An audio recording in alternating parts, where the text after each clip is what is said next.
ਲਓ ਜੀ, ਚੱਲਦੇ ਹਾਂ ਪੰਜਾਬ ਨੂੰ। ਦੇਸ਼ ਪੰਜਾਬ ਦੇ ਝਰੋਖੇ 'ਚੋਂ ਸਰਦਾਰ ਨਵਕਿਰਨ ਸਿੰਘ ਪੱਤੀ ਨਾਲ ਪੱਤੀ ਸੇਖਵਾਂ ਬਰਨਾਲੇ ਹੋਊਗੀ ਗੱਲਬਾਤ। ਸਰਦਾਰ ਨਵਕਿਰਨ ਸਿੰਘ ਪੱਤੀ ਜੀ, ਸਵਾਗਤ, ਸਤਿ ਸ੍ਰੀ ਅਕਾਲ। ਸ਼ੁਕਰੀਆ ਜੀ ਗਿੱਲ ਸਾਹਿਬ। ਸਭ ਤੋਂ ਪਹਿਲਾਂ ਤੁਹਾਨੂੰ ਤੇ ਸਾਰੇ ਸਰੋਤਿਆਂ ਨੂੰ ਮੇਰੇ ਵੱਲੋਂ ਵੀ ਪਿਆਰ ਭਰੀ ਸਤਿ ਸ੍ਰੀ ਅਕਾਲ ਜੀ ਗਿੱਲ ਸਾਹਿਬ। ਹਾਈ ਕੋਰਟ ਕਰੜਾ ਬੋਲੇ ਅੱਜ ਕਿਸਾਨ ਅੰਦੋਲਨ ਬਾਰੇ। ਵਾਕਈ ਜੀ, ਪੰਜਾਬ ਤੇ ਹਰਿਆਣਾ ਹਾਈ ਕੋਰਟ ਅੱਜ ਕਿਸਾਨ ਅੰਦੋਲਨ ਸੰਬੰਧੀ ਸਖਤ ਬੋਲੀ। ਅੱਜ ਪੰਜਾਬ ਤੇ ਹਰਿਆਣਾ ਹਾਈ ਕੋਰਟ ਦੇ ਵਿੱਚ ਕਿਸਾਨ ਅੰਦੋਲਨ ਜਿਹੜਾ ਸ਼ੰਭੂ ਬਾਰਡਰ ਤੇ ਖਨੌਰੀ ਬਾਰਡਰ ਤੇ ਚੱਲ ਰਿਹਾ ਉਸ ਸੰਬੰਧੀ ਸੁਣਵਾਈ ਹੋਈ। ਇਸ ਦੌਰਾਨ ਪੰਜਾਬ ਤੇ ਹਰਿਆਣਾ ਹਾਈ ਕੋਰਟ ਨੇ ਸ਼ੁਭਕਰਨ ਸਿੰਘ ਦੀ ਮੌਤ ਦੇ ਮਸਲੇ ਦੇ ਵਿੱਚ ਵੀ ਜਿਹੜਾ ਗਾ ਉਹ ਇੱਕ ਸਪੈਸ਼ਲ ਨਿਆਂਇਕ ਜਾਂਚ ਬਣਾਉਣ ਦਾ ਫੈਸਲਾ ਦਿੱਤਾ। ਪੰਜਾਬ ਤੇ ਹਰਿਆਣਾ ਹਾਈ ਕੋਰਟ ਨੇ ਅੱਜ ਤਲਕ ਟਿੱਪਣੀਆਂ ਕਰਦਿਆਂ ਕਿਹਾ ਕਿ ਜੋ ਕਿਸਾਨ ਅੰਦੋਲਨ ਸੰਬੰਧੀ ਪਟੀਸ਼ਨਾਂ ਆਈਆਂ ਨੇ ਔਰ ਉਹਦੇ 'ਚ ਉਹਨਾਂ ਨੇ ਹਾਈ ਕੋਰਟ ਨੇ ਕਿਹਾ ਕਿ ਜੋ ਮੁਜ਼ਾਹਰਾਕਾਰੀਆਂ ਦੀਆਂ ਤਸਵੀਰਾਂ ਅਸੀਂ ਦੇਖੀਆਂ ਨੇ ਉਹਦੇ ਤੇ ਉਹਨਾਂ ਨੇ ਸਖਤ ਟਿੱਪਣੀਆਂ ਜਿਹੜੀਆਂ ਉਹ ਕੀਤੀਆਂ ਨੇ। ਹਾਈ ਕੋਰਟ ਨੇ ਇਸ ਮਸਲੇ ਦੇ ਵਿੱਚ ਇੱਕ 3 ਮੈਂਬਰੀ ਜਿਹੜੀ ਹੈ ਨਿਆਂਇਕ ਜਾਂਚ ਕਮੇਟੀ ਬਣਾਉਣ ਦਾ ਫੈਸਲਾ ਦਿੱਤਾ।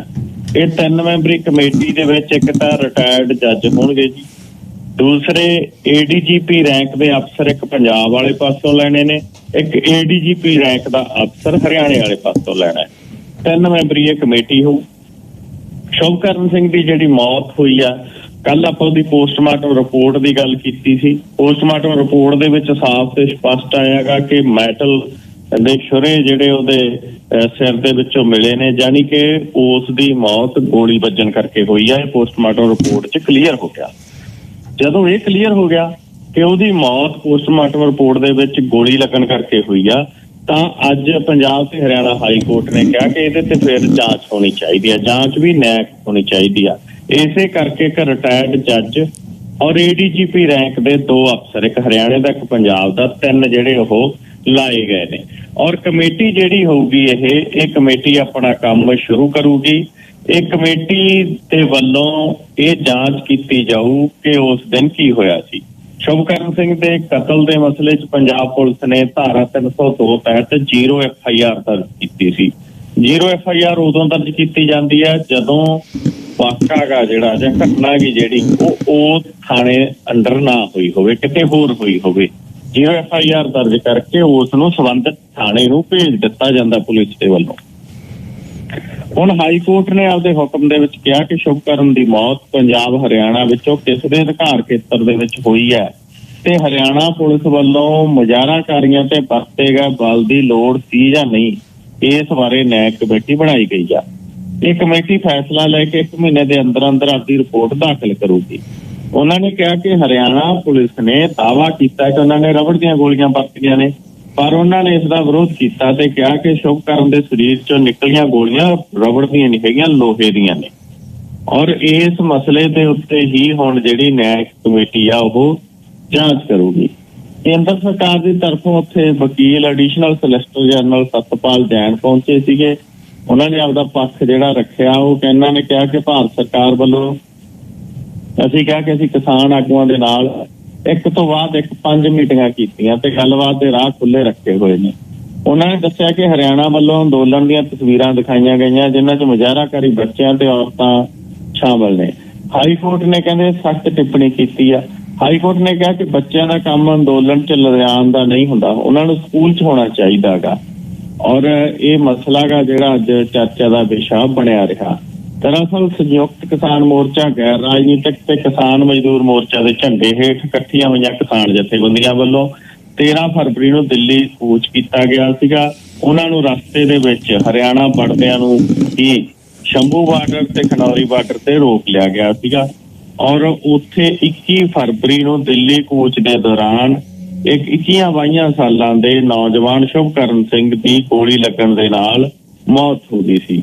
ਔਰ ਉਹ ਮਸਲਾ ਅੱਜ ਹਾਈ ਕੋਰਟ ਦੇ ਵਿੱਚ ਰਿੜਕਿਆ ਗਿਆ। ਹਾਈ ਕੋਰਟ ਨੇ ਤੇ ਸਖਤ ਟਿੱਪਣੀਆਂ ਕੀਤੀਆਂ ਨੇ। ਹਾਈ ਕੋਰਟ ਨੇ ਕਿਹਾ ਕਿ ਬੱਚਿਆਂ ਤੇ ਔਰਤਾਂ ਦਾ ਉੱਥੇ ਕਿਉਂ ਬੈਠੇ ਨੇ ਔਰ ਮੁਜ਼ਾਹਰਾਕਾਰੀ ਕਿਸਾਨਾਂ ਨੂੰ, ਕਿਸਾਨ ਆਗੂਆਂ ਨੂੰ ਕਿਉਂ ਨਾ ਚੇਨਈ ਭੇਜ ਦਿੱਤਾ ਜਾਵੇ ਗ੍ਰਿਫਤਾਰ ਕਰਕੇ। ਇੱਥੋਂ ਤੱਕ ਦੀਆਂ ਟਿੱਪਣੀਆਂ ਨੇ ਜਿਹੜੀਆਂ ਉਹ ਹਾਈ ਕੋਰਟ ਦੇ ਵਿੱਚ ਕੀਤੀਆਂ ਗਈਆਂ ਨੇ।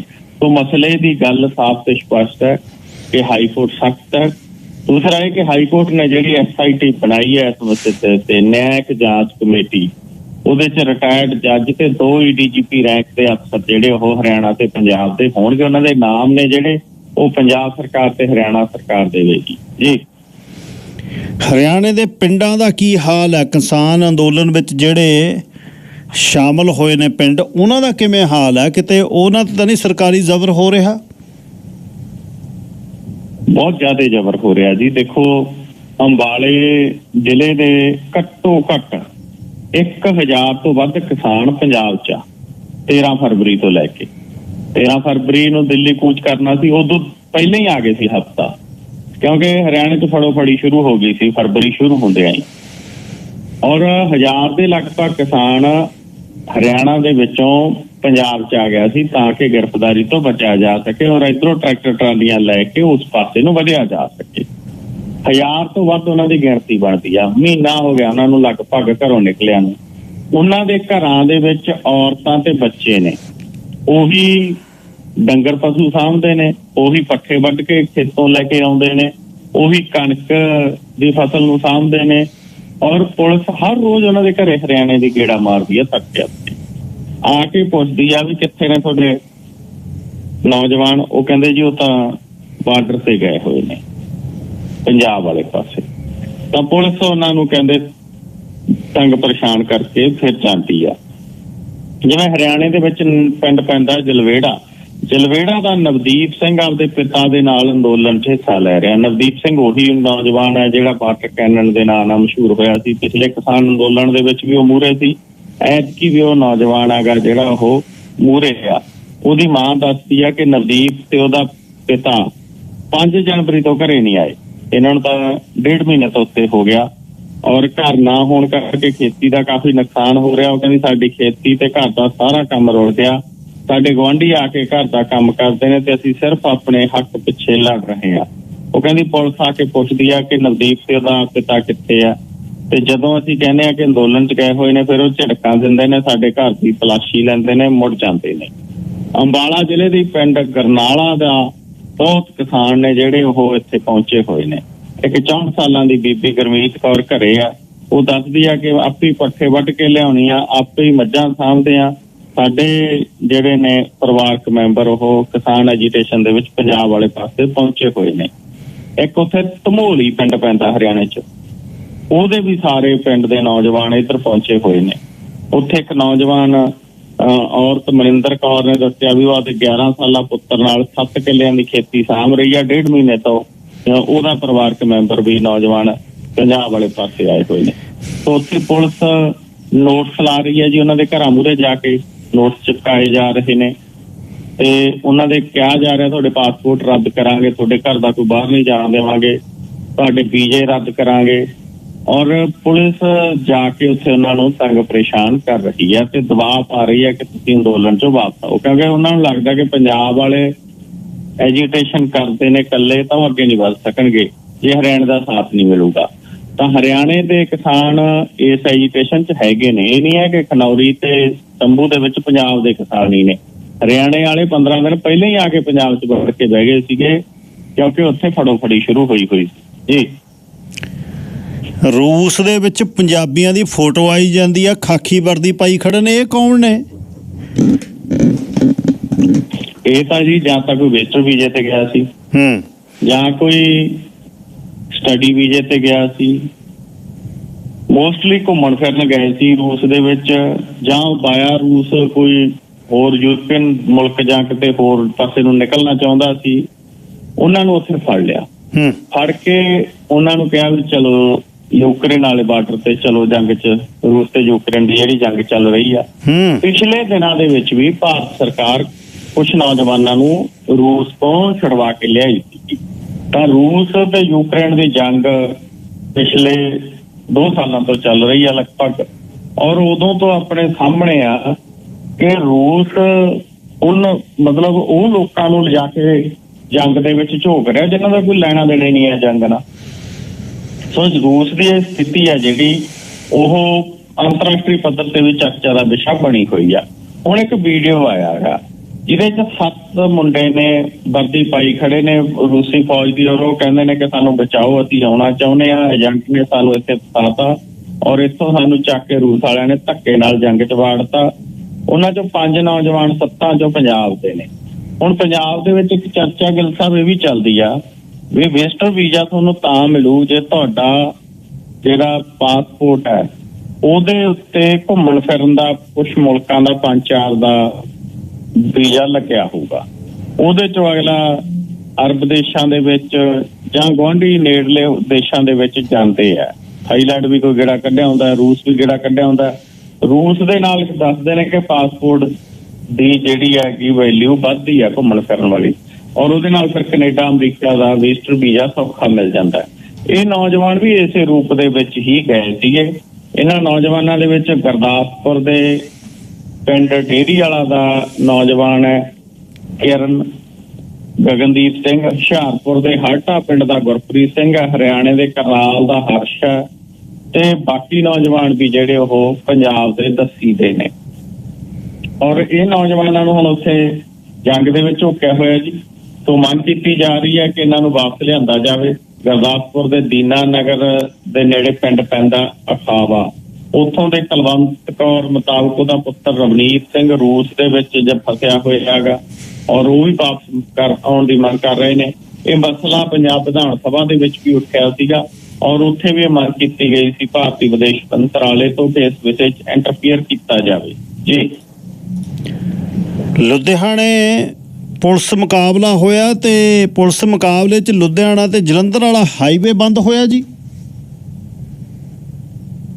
ਅੱਜ ਲੁਧਿਆਣਾ ਜਲੰਧਰ ਹਾਈਵੇ ਜਿਹੜਾ ਗਾ ਉਹ ਬੰਦ ਕੀਤਾ ਟਰੱਕ ਆਪਰੇਟਰਾਂ ਨੇ। ਪੁਲਿਸ ਨੇ ਉੱਥੇ ਮੁਕਾਬਲਾ ਵੀ ਕੀਤਾ ਔਰ ਲਾਠੀ ਚਾਰਜ ਵੀ ਹਲਕਾ ਕੀਤਾ ਦੱਸਿਆ ਜਾਂਦਾ ਗਾ। ਔਰ ਉੱਥੇ ਜਿਹੜਾ ਗਾ ਹਾਈਵੇ ਜਦੋਂ ਬੰਦ ਕੀਤਾ ਟਰੱਕ ਆਪਰੇਟਰਾਂ ਨੇ ਤਾਂ ਵੱਡੀ ਗਿਣਤੀ 'ਚ ਪੁਲਿਸ ਆ ਗਈ, ਰੈਪਿਡ ਐਕਸ਼ਨ ਫੋਰਸ ਆ ਗਈ, ਘੋੜਿਆਂ ਦੇ ਉੱਤੇ ਪੁਲਿਸ ਆ ਗਈ ਔਰ ਉਹਨਾਂ ਨੇ ਉੱਥੋਂ ਟਰੱਕ ਆਪਰੇਟਰਾਂ ਨੂੰ ਟੱਕਰਨ ਦੇ ਲਈ ਕਾਫੀ ਜੱਦੋ-ਜਹਿਦ ਜਿਹੜੀ ਉਹ ਕੀਤੀ। ਟਰੱਕ ਆਪਰੇਟਰ ਵੀ ਮੂਹਰੇ ਅੜੇ ਰਹੇ ਕਾਫੀ ਸਮਾਂ। ਉੱਥੇ ਇਹਨਾਂ ਦੇ ਵਿੱਚ ਆਪਸ ਦੇ ਵਿੱਚ ਜਿਹੜੀ ਆ ਉਹ ਗੁੱਸੇ ਵਾਲੀ ਸਥਿਤੀ ਉਹ ਹੁੰਦੀ ਰਹੀ। ਦਰਅਸਲ ਟਰੱਕ ਆਪਰੇਟਰ ਰੋਸ ਜ਼ਾਹਰ ਕਰ ਰਹੇ ਨੇ ਕਿ ਜਿਹੜੀ ਨਵੀਂ ਨੀਤੀ ਲੈ ਕੇ ਆਂਦੀ ਆ ਉਹਦੇ ਤਹਿਤ ਉਹਨਾਂ ਦੇ ਰੁਜ਼ਗਾਰ ਤੇ ਸੱਟ ਵੱਜ ਰਹੀ ਆ, ਉਹਨਾਂ ਦਾ ਕੰਮ ਠੱਪ ਹੋ ਰਿਹਾ ਗਾ। ਉਹ ਮੰਗ ਕਰ ਰਹੇ ਨੇ ਟਰੱਕ ਆਪਰੇਟਰ ਕਿ ਸਾਡੀਆਂ ਮੰਗਾਂ ਨੂੰ ਜਿਹੜਾ ਉਹ ਹੱਲ ਕੀਤਾ ਜਾਵੇ। ਇਸੇ ਕਰਕੇ ਉਹਨਾਂ ਨੇ ਅੱਜ ਲੁਧਿਆਣਾ ਜਲੰਧਰ ਜਿਹੜਾ ਹਾਈਵੇ ਆ ਮੇਨ ਉਹਦੇ ਲਾਢੋਵਾਲਾ ਟੋਲ ਪਲਾਜ਼ੇ ਨੇੜੇ ਪ੍ਰੋਟੈਸਟ ਕੀਤਾ ਸੀ। ਚੱਕਾ ਜਾਮ ਕਰਨ ਦੀ ਕੋਸ਼ਿਸ਼ ਹੈ ਜਿਹੜੀ ਉਹਨਾਂ ਨੇ ਉਹ ਕੀਤੀ। ਕੁਝ ਸਮਾਂ ਉਹਨਾਂ ਨੇ ਚੱਕਾ ਜਾਮ ਵੀ ਕੀਤਾ ਲੇਕਿਨ ਪੁਲਿਸ ਦੇ ਵੱਲੋਂ ਜ਼ਬਰਦਸਤੀ ਧੱਕੇ ਦੇ ਨਾਲ ਉਹਨਾਂ ਤੋਂ ਜਾਮ ਜਿਹੜਾ ਉਹ ਖੁਲਵਾ ਲਿਆ ਗਿਆ। ਬਾਅਦ ਚ ਉਹਨਾਂ ਨੂੰ ਇੱਕ ਮੀਟਿੰਗ ਦੇ ਵਿੱਚ ਵੀ ਲਿਜਾਇਆ ਗਿਆ ਜੀ। ਵਿਧਾਨ ਸਭਾ 'ਚ ਪੰਜਾਬ ਦੀ 'ਚ ਅਫੀਮ ਭੁੱਕੀ ਦਾ ਮਾਮਲਾ ਕਿਹਨੇ ਚੱਕਿਆ? ਪੰਜਾਬ ਵਿਧਾਨ ਸਭਾ ਦੇ ਵਿੱਚ ਅੱਜ ਅਫੀਮ ਭੁੱਕੀ ਦਾ ਮਸਲਾ ਆਮ ਆਦਮੀ ਪਾਰਟੀ ਦੇ ਹੀ ਐਮਐਲਏ ਨੇ ਚੱਕਿਆ। ਜਿਹੜਾ ਐਮਐਲਏ ਕੱਲ ਚਰਚਾ ਦਾ ਵਿਸ਼ਾ ਬਣਿਆ ਸੀ, ਇੱਕ ਪੱਤਰਕਾਰ ਨੂੰ ਕਹਿੰਦਾ ਸੀ ਬਾਹਰ ਚੱਲ ਕੇ ਦੇਖਦਾ, ਉਹਦੀ ਕਾਫੀ ਇਸ ਵਿਸ਼ੇ ਦੇ ਉੱਤੇ ਜਿਹੜੀ ਆਲੋਚਨਾ ਵੀ ਹੋ ਰਹੀ ਹੈ। ਉਸੇ ਦੇ ਵੱਲੋਂ ਪੰਜਾਬ ਵਿਧਾਨ ਸਭਾ ਦੇ ਵਿੱਚ ਇਹ ਸਵਾਲ ਕੀਤਾ ਗਿਆ ਕਿ ਪੰਜਾਬ ਦੇ ਵਿੱਚ ਅਫੀਮ ਭੁੱਕੀ ਦੀ ਖੇਤੀ ਕਿਉਂ ਨਹੀਂ ਹੋ ਸਕਦੀ, ਕੀ ਇਹਦੀ ਕੋਈ ਤਜਵੀਜ਼ ਹੈ, ਕੀ ਇਹਦੇ ਤੇ ਸਰਕਾਰ ਸੋਚ ਰਹੀ ਹੈ। ਆਮ ਆਦਮੀ ਪਾਰਟੀ ਦੇ ਹੀ ਵਿਧਾਇਕ ਪਠਾਨ ਮਾਜਰਾ ਨੇ ਇਹ ਮਸਲਾ ਹੈਗਾ ਜਿਹੜਾ ਪੰਜਾਬ ਵਿਧਾਨ ਸਭਾ ਦੇ ਵਿੱਚ ਉਠਾਇਆ ਤਾਂ ਇਹਦੇ ਤੇ ਖੇਤੀਬਾੜੀ ਮੰਤਰੀ ਗੁਰਮੀਤ ਸਿੰਘ ਖੁੱਡੀਆਂ ਨੇ ਕੋਰਾ ਜਵਾਬ ਦਿੱਤਾ ਜੀ। ਉਹਨਾਂ ਨੇ ਕੋਰੀ ਨਾ ਕਰਤੀ ਕਿ ਨਹੀਂ ਸਰਕਾਰ ਦੀ ਏਦਾਂ ਦੀ ਕੋਈ ਤਜਵੀਜ਼ ਨਹੀਂ ਹੈ। ਹੁਣ ਇਹਨੂੰ ਲੈ ਕੇ ਪੰਜਾਬ ਦੇ ਵਿੱਚ ਇੱਕ ਚਰਚਾ ਜ਼ਰੂਰ ਛਿੜੀ ਹੋਈ ਆ। ਚਰਚਾ ਇਹ ਛਿੜੀ ਹੋਈ ਹੈਗੀ ਜੋ ਡਾਕਟਰ ਧਰਮਵੀਰ ਗਾਂਧੀ ਵੀ ਛੇੜਦੇ ਰਹੇ ਨੇ ਕਿ ਚਿੱਟੇ ਦੇ ਨਾਲ ਪੰਜਾਬ 'ਚ ਮੌਤਾਂ ਹੋ ਰਹੀਆਂ ਨੇ, ਪੰਜਾਬ ਦੇ ਘਰ ਪੱਟੇ ਜਾ ਰਹੇ ਨੇ, ਲੋਕਾਂ ਦੇ ਡਾਇਵੋਰਸ ਹੋ ਰਹੇ ਨੇ, ਤਲਾਕ ਹੋ ਰਹੇ ਨੇ। ਕਿ ਜਿਹੜੇ ਇਹ ਕੁਦਰਤੀ ਨਸ਼ੇ ਨੇ ਅਫੀਮ ਭੁੱਕੀ ਵਰਗੇ, ਜੇ ਪੰਜਾਬ ਦੇ ਲੋਕਾਂ ਨੂੰ ਸੀਮਤ ਰੂਪ ਦੇ ਵਿੱਚ ਇਹ ਨਸ਼ੇ ਜਿਹੜੇ ਨੇ ਉਹ ਇਜਾਜ਼ਤ ਦੇ ਦਿੱਤੀ ਜਾਵੇ, ਚਾਹੇ ਕੋਈ ਠੇਕੇ ਖੋਲ ਦਿੱਤੇ ਜਾਣ ਜਾਂ ਕੋਈ ਖੇਤੀ ਕਰਨ ਦੀ ਕਿਸੇ ਵੀ ਰੂਪ ਦੇ ਵਿੱਚ, ਤਾਂ ਉਹਦੇ ਨਾਲ ਪੰਜਾਬ ਦੀ ਜਵਾਨੀ ਬਚ ਸਕਦੀ ਆ। ਹਾਲਾਂਕਿ ਇਹਨੂੰ ਲੈ ਕੇ ਵੀ ਕਈ ਤਰ੍ਹਾਂ ਦੀਆਂ ਚਰਚਾਵਾਂ ਚੱਲਦੀਆਂ ਨੇ। ਇਹਦੇ ਦੋਨੇ ਪੱਖ ਜਿਹੜੇ ਔਰ ਵਿਪੱਖ ਜਿਹੜੇ ਉਹ ਲੋਕਾਂ ਦੇ ਵਿੱਚ ਚਰਚਾ ਦਾ ਵਿਸ਼ਾ ਬਣੇ ਹੋਏ ਨੇ। ਪੰਜਾਬ ਵਿਧਾਨ ਸਭਾ 'ਚ ਹੋਰ ਵੀ ਕਈ ਮਸਲੇ ਨੇ ਜਿਹੜੇ ਉਹ ਚੱਕੇ ਜਾ ਰਹੇ ਨੇ। ਉੱਥੇ ਇੱਕ ਮਸਲਾ ਜਿਹੜਾ ਗਾ ਉਹ ਭਾਰਤੀ ਜਨਤਾ ਪਾਰਟੀ ਦੇ ਇੱਕ MLA ਦੇ ਵੱਲੋਂ ਵੀ ਉਠਾਇਆ ਗਿਆ ਸੀ ਕਿ ਕਿਸ ਰੂਪ ਦੇ ਵਿੱਚ ਜਿਹੜਾ ਪੰਜਾਬ ਦੇ ਵਿੱਚ ਸਰਕਾਰ ਕਹਿ ਤਾਂ ਇਹ ਰਹੀ ਹੈਗੀ ਕਿ ਅਸੀਂ ਲੋਕਾਂ ਦੇ ਮਸਲੇ ਜਿਹੜੇ ਉਹ ਹੱਲ ਕਰ ਰਹੇ ਹਾਂ, ਪਰ ਉਹ ਕਹਿੰਦੇ ਕਿ ਸਥਿਤੀ ਇਹਦੇ ਉਲਟ ਹੈਗੀ। ਲੋਕਾਂ ਨੂੰ ਸਰਕਾਰ ਦੇ ਵੱਲੋਂ ਜਿਹੜਾ ਗਾ ਉਹ ਤਸ਼ੱਦਦ ਕੀਤਾ ਜਾ ਰਿਹਾ ਹੈਗਾ। ਉੱਥੇ ਭਾਰਤੀ ਜਨਤਾ ਪਾਰਟੀ ਦੇ ਪਠਾਨਕੋਟ ਤੋਂ MLA ਅਸ਼ਵਨੀ ਸ਼ਰਮਾ ਜਿਹੜੇ ਪ੍ਰਧਾਨ ਵੀ ਰਹਿ ਚੁੱਕੇ ਨੇ ਉਹਨੇ ਇੱਕ ਮੁੱਦਾ ਚੁੱਕਿਆ ਅਫਸਰਸ਼ਾਹੀ ਦੇ ਨਾਲ ਰਿਲੇਟਡ। ਅਸ਼ਵਨੀ ਸ਼ਰਮਾ ਨੇ ਵਿਧਾਨ ਸਭਾ 'ਚ ਕਿਹਾ ਕਿ ਕੁਝ ਦਿਨ ਪਹਿਲਾਂ ਮੁੱਖ ਮੰਤਰੀ ਭਗਵੰਤ ਮਾਨ ਵੱਲੋਂ ਪਠਾਨਕੋਟ ਦਾ ਦੌਰਾ ਕੀਤਾ ਗਿਆ ਸੀ। ਪਠਾਨਕੋਟ ਦੇ ਇੱਕ ਪਿੰਡ ਦੇ ਰਾਹ 'ਚ ਇੱਕ ਬਜ਼ੁਰਗ ਔਰਤ ਵੱਲੋਂ ਮੁੱਖ ਮੰਤਰੀ ਨੂੰ ਗੱਡੀ ਨੂੰ ਹੱਥ ਦਿੱਤਾ ਤਾਂ ਮੁੱਖ ਮੰਤਰੀ ਨੇ ਵੀ ਆਪਦਾ ਕਾਫਲਾ ਰੋਕਿਆ। ਉਹ ਕਹਿੰਦੇ ਬਜ਼ੁਰਗ ਔਰਤ ਨੇ ਆਪਦੀ ਗੱਲ ਦੱਸੀ, ਭੋਲੀ ਦੇਵੀ ਉਹ ਔਰਤ ਦਾ ਨਾਮ ਸੀ, ਕਿ ਮੇਰੇ ਘਰ ਵੱਲ ਨੂੰ ਬਿਜਲੀ ਦੀ ਸਪਲਾਈ ਨਹੀਂ ਹੈ। ਗਲੀ ਨਾ ਬਣਨ ਕਰਕੇ ਮੁੱਖ ਮੰਤਰੀ ਨੇ ਦੱਸਿਆ ਤਾਂ ਉੱਥੇ DC ਨੂੰ ਆਦੇਸ਼ ਦਿੱਤੇ ਚੀਫ ਮਿਨਿਸਟਰ ਨੇ, ਇਹ ਕੰਮ ਦੋਨੇ ਕਰੋ, ਇਹਦੀ ਗਲੀ ਵੀ ਬਣਵਾਓ, ਇਹਦੇ ਘਰੇ ਲਾਈਟ ਵੀ ਭੇਜੋ। ਉਹ ਕਹਿੰਦੇ ਮੁੱਖ ਮੰਤਰੀ ਦੇ ਆਦੇਸ਼ਾਂ ਤੋਂ ਬਾਅਦ ਵੀ DC ਪਠਾਨਕੋਟ ਵੱਲੋਂ ਉਕਤ ਬਜ਼ੁਰਗ ਔਰਤ ਭੋਲੀ ਵੱਲੋਂ ਦੱਸੇ ਗਏ ਦੋਨੇ ਕੰਮਾਂ ਨੂੰ ਕਰਵਾਇਆ ਨਹੀਂ ਗਿਆ। ਉਸ ਤੋਂ ਬਾਅਦ ਉਹ ਕਹਿੰਦੇ ਇੱਕ ਦਿਨ ਮੁੱਖ ਮੰਤਰੀ ਭਗਵੰਤ ਮਾਨ ਨੇ ਪਠਾਨਕੋਟ ਦੌਰੇ ਤੇ ਜਾਣਾ। ਉਹ ਕਹਿੰਦੇ ਇਹਨਾਂ ਨੂੰ ਆਏ ਹੋ ਗਿਆ ਅਫਸਰਸ਼ਾਹੀ ਨੂੰ ਵੀ ਉਹ ਔਰਤ ਦੁਬਾਰੇ ਆ ਕੇ ਭਗਵੰਤ ਮਾਨ ਨੂੰ ਜਿਹੜਾ ਉਹ ਜਵਾਬ ਨਾ ਦੇ ਦੇ ਕਿ ਭਾਈ ਮੇਰਾ ਤਾਂ ਕੋਈ ਕੰਮ ਨਹੀਂ ਹੋਇਆ ਤੇ ਤੁਹਾਡੀ ਅਫਸਰਸ਼ਾਹੀ ਨੇ ਕੀ ਕੀਤਾ। ਉਹਨਾਂ ਨੇ ਕਹਿੰਦੇ ਕੀ ਕੀਤਾ, DC ਦੇ ਹੁਕਮਾਂ ਤੇ ਤੜਕੇ 7 ਵਜੇ ਪੁਲਿਸ ਗਈ, ਭੋਲੀ ਨੂੰ ਔਰ ਉਹਦੇ ਪਤੀ ਜਿਹੜਾ ਗੁਰਦੇ ਦੀ ਬਿਮਾਰੀ ਤੋਂ ਪੀੜਤ ਸੀ ਉਹਨੂੰ ਉਹਦੇ ਨਾਲ ਥਾਣੇ ਲੈ ਗਈ। ਥਾਣੇ 'ਚ ਉਹ ਕਹਿੰਦੇ ਉਹਨੂੰ ਉਦੋਂ ਤੱਕ ਬੰਦ ਰੱਖਿਆ ਗਿਆ ਜਦੋਂ ਤੱਕ ਮੁੱਖ ਮੰਤਰੀ ਭਗਵੰਤ ਮਾਨ ਪਠਾਨਕੋਟ ਤੋਂ ਵਾਪਸ ਨਹੀਂ ਪਰਤ ਗਿਆ। ਔਰ ਅਸ਼ਵਨੀ ਸ਼ਰਮਾ ਨੇ ਵਿਧਾਨ ਸਭਾ ਦੇ ਵਿੱਚ ਇਹ ਜਦੋਂ ਕਹਾਣੀ ਸੁਣਾਈ ਤਾਂ ਬੜੀ ਹੈਰਾਨ ਕਰਨ ਵਾਲੀ ਕਿ ਕਿਸ ਰੂਪ ਦੇ ਵਿੱਚ ਜਿਹੜਾ ਹੈਗਾ ਉਹ ਇਹ ਹਾਲਤ ਬਣ ਰਹੀ ਆ। ਵੈਸੇ ਹਾਲਤ ਪੰਜਾਬ ਦੇ ਵਿੱਚ ਬੇਰੁਜ਼ਗਾਰਾਂ ਦੀ ਵੀ ਆ, ਇਹ ਅਕਾਲੀਆਂ ਵੇਲੇ ਵੀ ਰਹੀ, ਕਾਂਗਰਸੀਆਂ ਵੇਲੇ ਵੀ ਰਹੀ, ਹੁਣ ਆਮ ਆਦਮੀ ਪਾਰਟੀ ਵੇਲੇ ਵੀ ਆ ਕਿ ਜਦੋਂ ਮੁੱਖ ਮੰਤਰੀ ਨੇ ਆਉਣਾ ਹੁੰਦਾ ਤਾਂ ਬੇਰੁਜ਼ਗਾਰਾਂ ਨੂੰ ਫੋਨ ਘੁਮਾਉਣੇ CID ਵਾਲੇ ਸ਼ੁਰੂ ਕਰ ਦਿੰਦੇ ਨੇ ਕਿ ਮੁੱਖ ਮੰਤਰੀ ਸਾਹਿਬ ਆ ਰਹੇ ਨੇ, ਤੁਸੀਂ ਘੇਰਨਾ ਤਾਂ ਨਹੀਂ, ਤੁਸੀਂ ਕੋਈ ਮੰਗ ਪੱਤਰ ਤਾਂ ਨਹੀਂ ਦੇਣਾ। ਤੇ ਪੁਲਿਸ ਇੰਟੈਲੀਜੈਂਸੀ ਇਹਨਾਂ ਦੀ ਇਸ ਰੂਪ ਦੇ ਵਿੱਚ ਲੱਗੀ ਰਹਿੰਦੀ ਹੈ। ਪਿਛਲੇ ਦਿਨਾਂ ਦੇ ਵਿੱਚ ਵੀ ਉਹ ਨੌਜਵਾਨ ਅਧਿਆਪਕਾਂ ਪਾਣੀ ਵਾਲੀ ਟੈਂਕੀ ਤੇ ਚੜੀਆਂ ਸੰਗਰੂਰ ਜ਼ਿਲ੍ਹੇ ਦੇ ਵਿੱਚ ਔਰ ਕੰਪਿਊਟਰ ਟੀਚਰਾਂ ਦੇ ਉੱਤੇ ਲਾਠੀਚਾਰਜ ਕੀਤਾ ਗਿਆ ਚੰਡੀਗੜ੍ਹ ਦੇ ਵਿੱਚ। ਜੀ ਡਿਬਰੂਗੜ੍ਹ ਜੇਲ੍ਹ ਦੇ ਵਿੱਚ ਭਾਈ ਅਮਰਤਪਾਲ ਸਿੰਘ ਖਾਲਸਾ ਤੇ ਉਹਦੇ ਸਾਥੀਆਂ ਦੇ ਕੀ ਹਾਲਤ ਹੈ ਜੀ? ਭੁੱਖ ਹੜਤਾਲ ਚੱਲ ਰਹੀ ਆ। ਦੇਖੋ, ਡਿਬਰੂਗੜ੍ਹ ਜੇਲ੍ਹ ਦੇ ਵਿੱਚ ਅਮਰਤਪਾਲ ਸਿੰਘ ਤੇ ਉਸਦੇ ਸਾਥੀ ਭੁੱਖ ਹੜਤਾਲ ਦੇ ਉੱਤੇ ਬੈਠੇ ਨੇ। ਇੱਧਰ ਅੰਮ੍ਰਿਤਸਰ ਸਾਹਿਬ ਦੇ ਵਿੱਚ ਉਹਨਾਂ ਦੇ ਪਰਿਵਾਰ ਜਿਹੜੇ ਨੇ ਖਾਸ ਕਰਕੇ ਬਜ਼ੁਰਗ ਪਰਿਵਾਰਾਂ ਦੇ ਉਹ ਭੁੱਖ ਹੜਤਾਲ ਦੇ ਉੱਤੇ ਬੈਠੇ ਨੇ। ਉਧਰ ਅਸਾਮ ਦੀ ਡਿਬਰੂਗੜ੍ਹ ਜੇਲ੍ਹ ਦੇ ਵਿੱਚ ਨੈਸ਼ਨਲ ਸਿਕਿਉਰਿਟੀ ਐਕਟ ਤਹਿਤ ਕਰੀਬ 1 ਸਾਲ ਤੋਂ ਨਜ਼ਰਬੰਦ ਭਾਰਤ ਪੰਜਾਬ ਜਥੇਬੰਦੀ ਦੇ ਮੁਖੀ ਅਮਰਤਪਾਲ ਸਿੰਘ ਤੇ ਉਸਦੇ 9 ਸਾਥੀਆਂ ਵੱਲੋਂ ਕਰੀਬ 2 ਹਫ਼ਤਿਆਂ ਤੋਂ ਭੁੱਖ ਹੜਤਾਲ ਕੀਤੀ ਜਾ ਰਹੀ ਆ। ਉਹਦੇ ਕਰਕੇ ਪਤਾ ਲੱਗਿਆ ਕਿ 2 ਸਿੱਖ ਨਜ਼ਰਬੰਦਾਂ ਦੀ ਸਿਹਤ ਆ ਜਿਹੜੀ ਉਹ ਖਰਾਬ ਹੋ ਗਈ।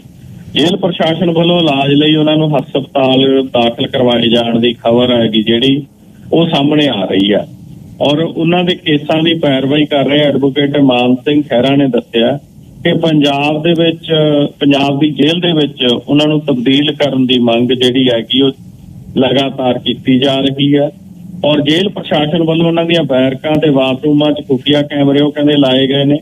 ਉਹਦੇ ਵਿਰੋਧ ਦੇ ਵਿੱਚ ਅਮਰਤਪਾਲ ਸਿੰਘ ਤੇ ਉਹਦੇ ਬਾਕੀ ਸਾਥੀ 16 ਫਰਵਰੀ ਤੋਂ ਲਗਾਤਾਰ ਭੁੱਖ ਹੜਤਾਲ ਤੇ ਨੇ। ਇਹਨਾਂ ਚੋਂ ਗੁਰਮੀਤ ਸਿੰਘ ਬੁੱਕਣ ਵਾਲਾ ਤੇ ਕੁਲਵੰਤ ਸਿੰਘ ਰਾਊਕੇ ਦੀ ਉਹ ਕਹਿੰਦੇ ਹਾਲਤ ਜ਼ਿਆਦਾ ਵਿਗੜਨ ਕਰਕੇ ਜੇਲ੍ਹ ਪ੍ਰਸ਼ਾਸਨ ਵੱਲੋਂ ਉਹਨਾਂ ਨੂੰ ਹਸਪਤਾਲ ਦਾਖਲ ਕਰਵਾਇਆ ਗਿਆ ਗਾ। ਉਹ ਇਹ ਮਸਲਾ ਵੀ ਕਾਫੀ ਚਰਚਾ ਦਾ ਵਿਸ਼ਾ ਬਣਿਆ ਹੋਇਆ ਜੀ ਕਿ ਉਹਨਾਂ ਨੂੰ ਪੰਜਾਬ ਦੀ ਕਿਸੇ ਜੇਲ੍ਹ ਦੇ ਵਿੱਚ ਸ਼ਿਫਟ ਕੀਤਾ ਜਾਵੇ। ਹੁਣ ਤਾਂ ਸਾਲ ਤੋਂ ਵੱਧ ਦਾ ਸਮਾਂ ਹੋ ਗਿਆ, ਸਾਲ ਉਹ ਤੇ ਉਹਨਾਂ ਦੇ ਪਰਿਵਾਰਾਂ ਨੇ ਇਸ ਮੰਗ ਨੂੰ ਉਸ ਰੂਪ ਦੇ ਵਿੱਚ ਨਹੀਂ ਉਠਾਇਆ। ਉਹਨਾਂ ਨੂੰ ਲੱਗਦਾ ਹੋਊ ਕਿ ਸਾਲ ਬਾਅਦ ਚਲੋ ਰਿਹਾ ਕਰ ਦੇਣਗੇ ਜਾਂ ਸਾਲ ਬਾਅਦ ਸ਼ਿਫਟ ਕਰ ਦੇਣਗੇ, ਪਰ ਹੁਣ ਜਦੋਂ ਸਰਕਾਰ ਦੇ ਕੰਨ ਤੇ ਸਾਲ ਬਾਅਦ ਵੀ ਜੂੰ ਨਹੀਂ ਸਰਕ ਰਹੀ ਤਾਂ ਪਰਿਵਾਰ ਤੇ ਜੇਲ੍ਹਾਂ 'ਚ ਨਜ਼ਰਬੰਦ ਜਿਹੜੇ ਸਿੱਖ ਕਾਰਕੁਨ ਨੇ ਉਹਨਾਂ ਦੇ ਵੱਲੋਂ ਆਪਣਾ ਇਹ ਮਸਲਾ ਉਠਾਇਆ ਜਾ ਰਿਹਾ ਜੀ। ਇੱਕ ਆਖਰੀ ਖਬਰ ਦੱਸ ਦਿਓ ਕਿ NRI ਵੱਲੋਂ NRI ਦਾ ਕਤਲ ਕਰਨ ਦਾ ਮਾਮਲਾ ਬਹੁਤ ਚਰਚਾ ਦਾ ਵਿਸ਼ਾ ਬਣਿਆ ਹੋਇਆ ਜੀ। ਵਾਕਈ ਜੀ ਮਸਲਾ ਕਾਫੀ ਚਰਚਾ ਦਾ ਵਿਸ਼ਾ ਬਣਿਆ ਹੋਇਆ। ਇਹ ਮਸਲਾ ਅਸਲ ਦੇ ਵਿੱਚ ਇਹ ਹੈ ਕਿ ਇੱਕ NRI ਦੇ ਵੱਲੋਂ ਹੀ NRI ਦਾ ਕਤਲ ਹੈਗਾ ਜਿਹੜਾ ਉਹ ਕਰਨ ਦੀ ਗੱਲ ਸਾਹਮਣੇ ਆ ਰਹੀ ਹੈ। ਦਰਅਸਲ ਇਹ ਮਸਲਾ ਇਸ ਕਰਕੇ ਵੀ ਸਾਹਮਣੇ ਆ ਰਿਹਾ ਹੈਗਾ ਕਿ ਪਠਾਨਕੋਟ ਦੇ ਵਿੱਚ 2 ਦਿਨ ਪਹਿਲਾਂ ਇੱਕ NRI ਦਾ ਕਤਲ ਹੋ ਗਿਆ। ਪੁਲਿਸ ਦੇ ਵੱਲੋਂ ਜਦੋਂ ਇਸ ਕੇਸ ਨੂੰ ਰਜਿਸਟਰ ਕਰਕੇ ਕੇਸ ਸੁਲਝਾਇਆ ਗਿਆ ਤਾਂ ਪਤਾ ਲੱਗਿਆ ਕਿ ਇਹ ਕਤਲ ਦੂਜੇ NRI ਨੇ ਕੀਤਾ ਔਰ ਇਹਨਾਂ ਦੋਨਾਂ ਦੇ ਇੱਕੋ ਔਰਤ ਨਾਲ ਪ੍ਰੇਮ ਸੰਬੰਧ ਸੀਗੇ ਜੀ। ਉੱਥੇ ਇਹ ਇੱਕੋ ਟਾਈਮ ਦੇ ਉੱਤੇ ਰਾਤ ਨੂੰ ਚਲੇ ਗਏ ਦੋਨੇ ਇਕੱਠੇ। ਉੱਥੇ ਇਹਨਾਂ ਦੇ ਵਿੱਚ ਦੋਨੇ ਨਸ਼ੇ ਦੱਸੇ ਜਾਂਦੇ ਸੀ।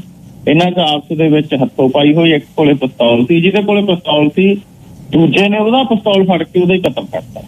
ਇਹ ਗੱਲ ਜਿਹੜੀ ਆ ਉਹ ਪੁਲਿਸ ਜਾਂਚ ਦੇ ਵਿੱਚ ਸਾਹਮਣੇ ਆਈ ਹੈ ਜੀ। ਧੰਨਵਾਦ ਜੀ। ਬਾਕੀ ਗੱਲਾਂ ਬਾਤਾਂ ਕੱਲ ਨੂੰ ਹੋਣਗੀਆਂ। ਆਪਣਾ ਖਿਆਲ ਰੱਖਿਓ। ਸ਼ੁਕਰੀਆ। ਧੰਨਵਾਦ ਜੀ ਗਿੱਲ ਸਾਹਿਬ, ਤੁਹਾਡਾ ਤੇ ਸਾਰੇ ਸਰੋਤਿਆਂ ਦਾ ਬਹੁਤ ਬਹੁਤ ਧੰਨਵਾਦ ਜੀ। ਸਾਨੂੰ ਕਿਰਨ ਸਿੰਘ ਪੱਤੀ ਸੇਖਵਾਂ ਬਰਨਾਲਿਓਂ ਗੱਲਬਾਤ ਕਰ ਰਹੇ ਸੀ। ਵੀਰਵਾਰ ਨੂੰ ਨਰੇਸ਼ ਸ਼ੁਕਲਾ ਜੀ ਨਾਲ ਗੱਲ ਹੁੰਦੀ ਆ ਮਦਰ ਇੰਡੀਆ ਤੋਂ। ਸ਼ੁਕਲਾ ਜੀ ਨਾਲ ਗੱਲਾਂ ਬਾਤਾਂ ਹੁਣ ਫੇਰ ਕਰਦੇ ਆ। ਸ਼ੁਕਲਾ ਜੀ ਸਵਾਗਤ, ਸਤਿ ਸ੍ਰੀ ਅਕਾਲ। ਹਾਂਜੀ ਭਾਜੀ, ਤੁਹਾਨੂੰ ਤੇ ਪ੍ਰੋਗਰਾਮ ਸੁਣਨ ਵਾਲੇ ਸਾਰੇ ਹੀ ਭੈਣ ਭਰਾਵਾਂ ਨੂੰ ਮੇਰੇ ਵੱਲੋਂ ਸਤਿ ਸ੍ਰੀ ਅਕਾਲ ਜੀ। ਸਪੈਸ਼ਲ ਸ਼ੁਰੂ ਹੋ ਗਈ ਨਗਰ ਕੀਰਤਨ ਅਪ੍ਰੈਲ ਦੇ ਵਿੱਚ। ਤੁਹਾਡੇ ਘਰੇ ਰੌਣਕ ਲੱਗਦੀ ਆ। ਬਹੁਤ ਸਾਲ ਹੋ ਗਏ, ਹਰ ਇੱਕ ਜਿਹੜਾ ਵੀ ਜਾਂਦਾ ਹੈ ਮੇਨ ਸਟਰੀਟ ਤੇ ਤੁਹਾਨੂੰ ਮਿਲਣ ਜਾਂਦਾ ਹੈ। ਤੇ ਉਹਦੀ ਖਾਸ ਸੇਲ ਜਿਹੜੀ ਸ਼ੁਰੂ ਹੋਈ ਆ ਮਦਰ ਇੰਡੀਆ ਤੇ ਉਹ ਕੀ ਆ ਜੀ?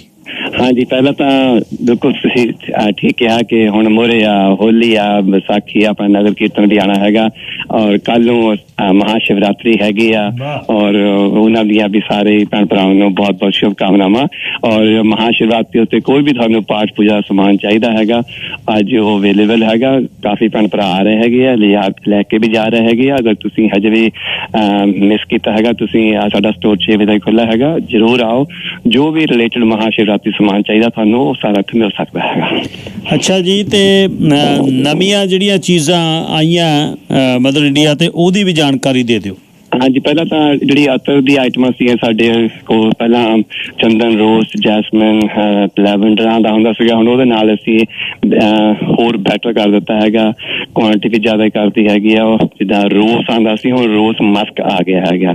Jasmine Musk, white Musk actually it's better quality ਹੈ, ਜ਼ਿਆਦਾ ਬੋਟਲ ਵੀ ਵਧੀਆ ਅਸੀਂ ਕਰਤੀ। ਤੁਸੀਂ ਅੱਛੀ ਕਿਸੇ ਨੂੰ ਗਿਫਟ ਵੀ ਦੇ ਸਕਦੇ ਹੈਗੇ। ਇਹਦੇ ਵਿੱਚ ਕਾਫੀ ਅਸੀਂ ਆਈਟਮਾਂ ਐਡ ਕੀਤੀਆਂ ਅਦਰ ਦੇ ਵਿੱਚ, ਉਹ ਵੀ ਤੁਸੀਂ ਹੁਣ ਜਾ ਸਕਦੇ ਹੈਗੇ ਆ।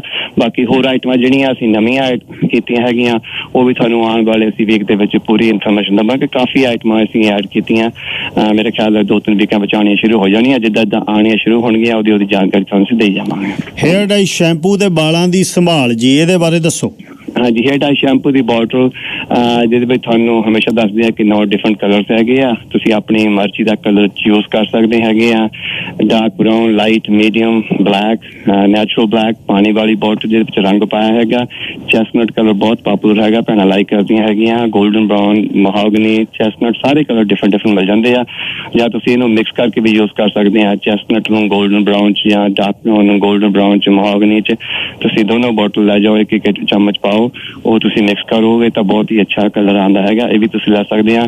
ਜਿਨ੍ਹਾਂ ਭੈਣ ਭਰਾਵਾਂ ਨੂੰ ਐਲਰਜੀ ਪ੍ਰੋਬਲਮ ਹੈਗੀ ਆ, ਕੋਈ ਵੀ ਪ੍ਰੋਡਕਟ ਯੂਜ਼ ਨਹੀਂ ਕਰ ਸਕਦੇ, ਪਲੀਜ਼ ਉਹਨਾਂ ਵਾਸਤੇ ਹਮੇਸ਼ਾ ਮੈਂ ਕਹਿੰਦਾ ਜਦ ਵੀ ਤੁਸੀਂ ਕਿਸੇ ਵੀ ਸ਼ਾਪ ਤੇ ਜਾਂਦੇ ਹੈਗੇ ਆ ਜ਼ਰੂਰ ਪਤਾ ਕਰੋ ਔਰ ਪਹਿਲਾਂ ਦੱਸ ਦਿਓ ਕਿ ਮੈਨੂੰ ਐਲਰਜੀ ਪ੍ਰੋਬਲਮ ਹੈਗੀ ਆ ਤਾਂ ਕਿ ਤੁਹਾਨੂੰ ਉਹ ਸਹੀ ਪ੍ਰੋਡਕਟ ਦਿੱਤਾ ਜਾ ਸਕੇ।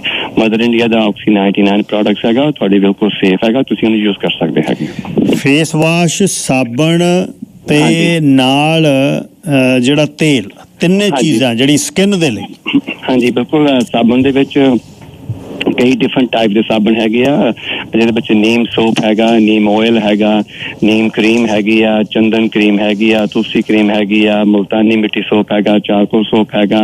ਇਹਦੇ ਵਿੱਚ ਰੋਜ਼, ਚੰਦਨ, lavender, jasmine, different soap, beauty soap ਹੈਗੇ ਆ। ਔਰ ਇਹਦੇ ਵਿੱਚ ਹਰਬਲ ਸੋਪ ਵੀ ਤੁਹਾਨੂੰ ਮਿਲ ਜਾਂਦੇ ਆ, ਕੋਕੋਨਟ, ਆਮਲਾ, ਸ਼ਿਕਾਕਾਈ, ਸਾਰੇ ਪ੍ਰੋਡਕਟਸ ਅਵੇਲੇਬਲ ਹੈਗੇ ਆ।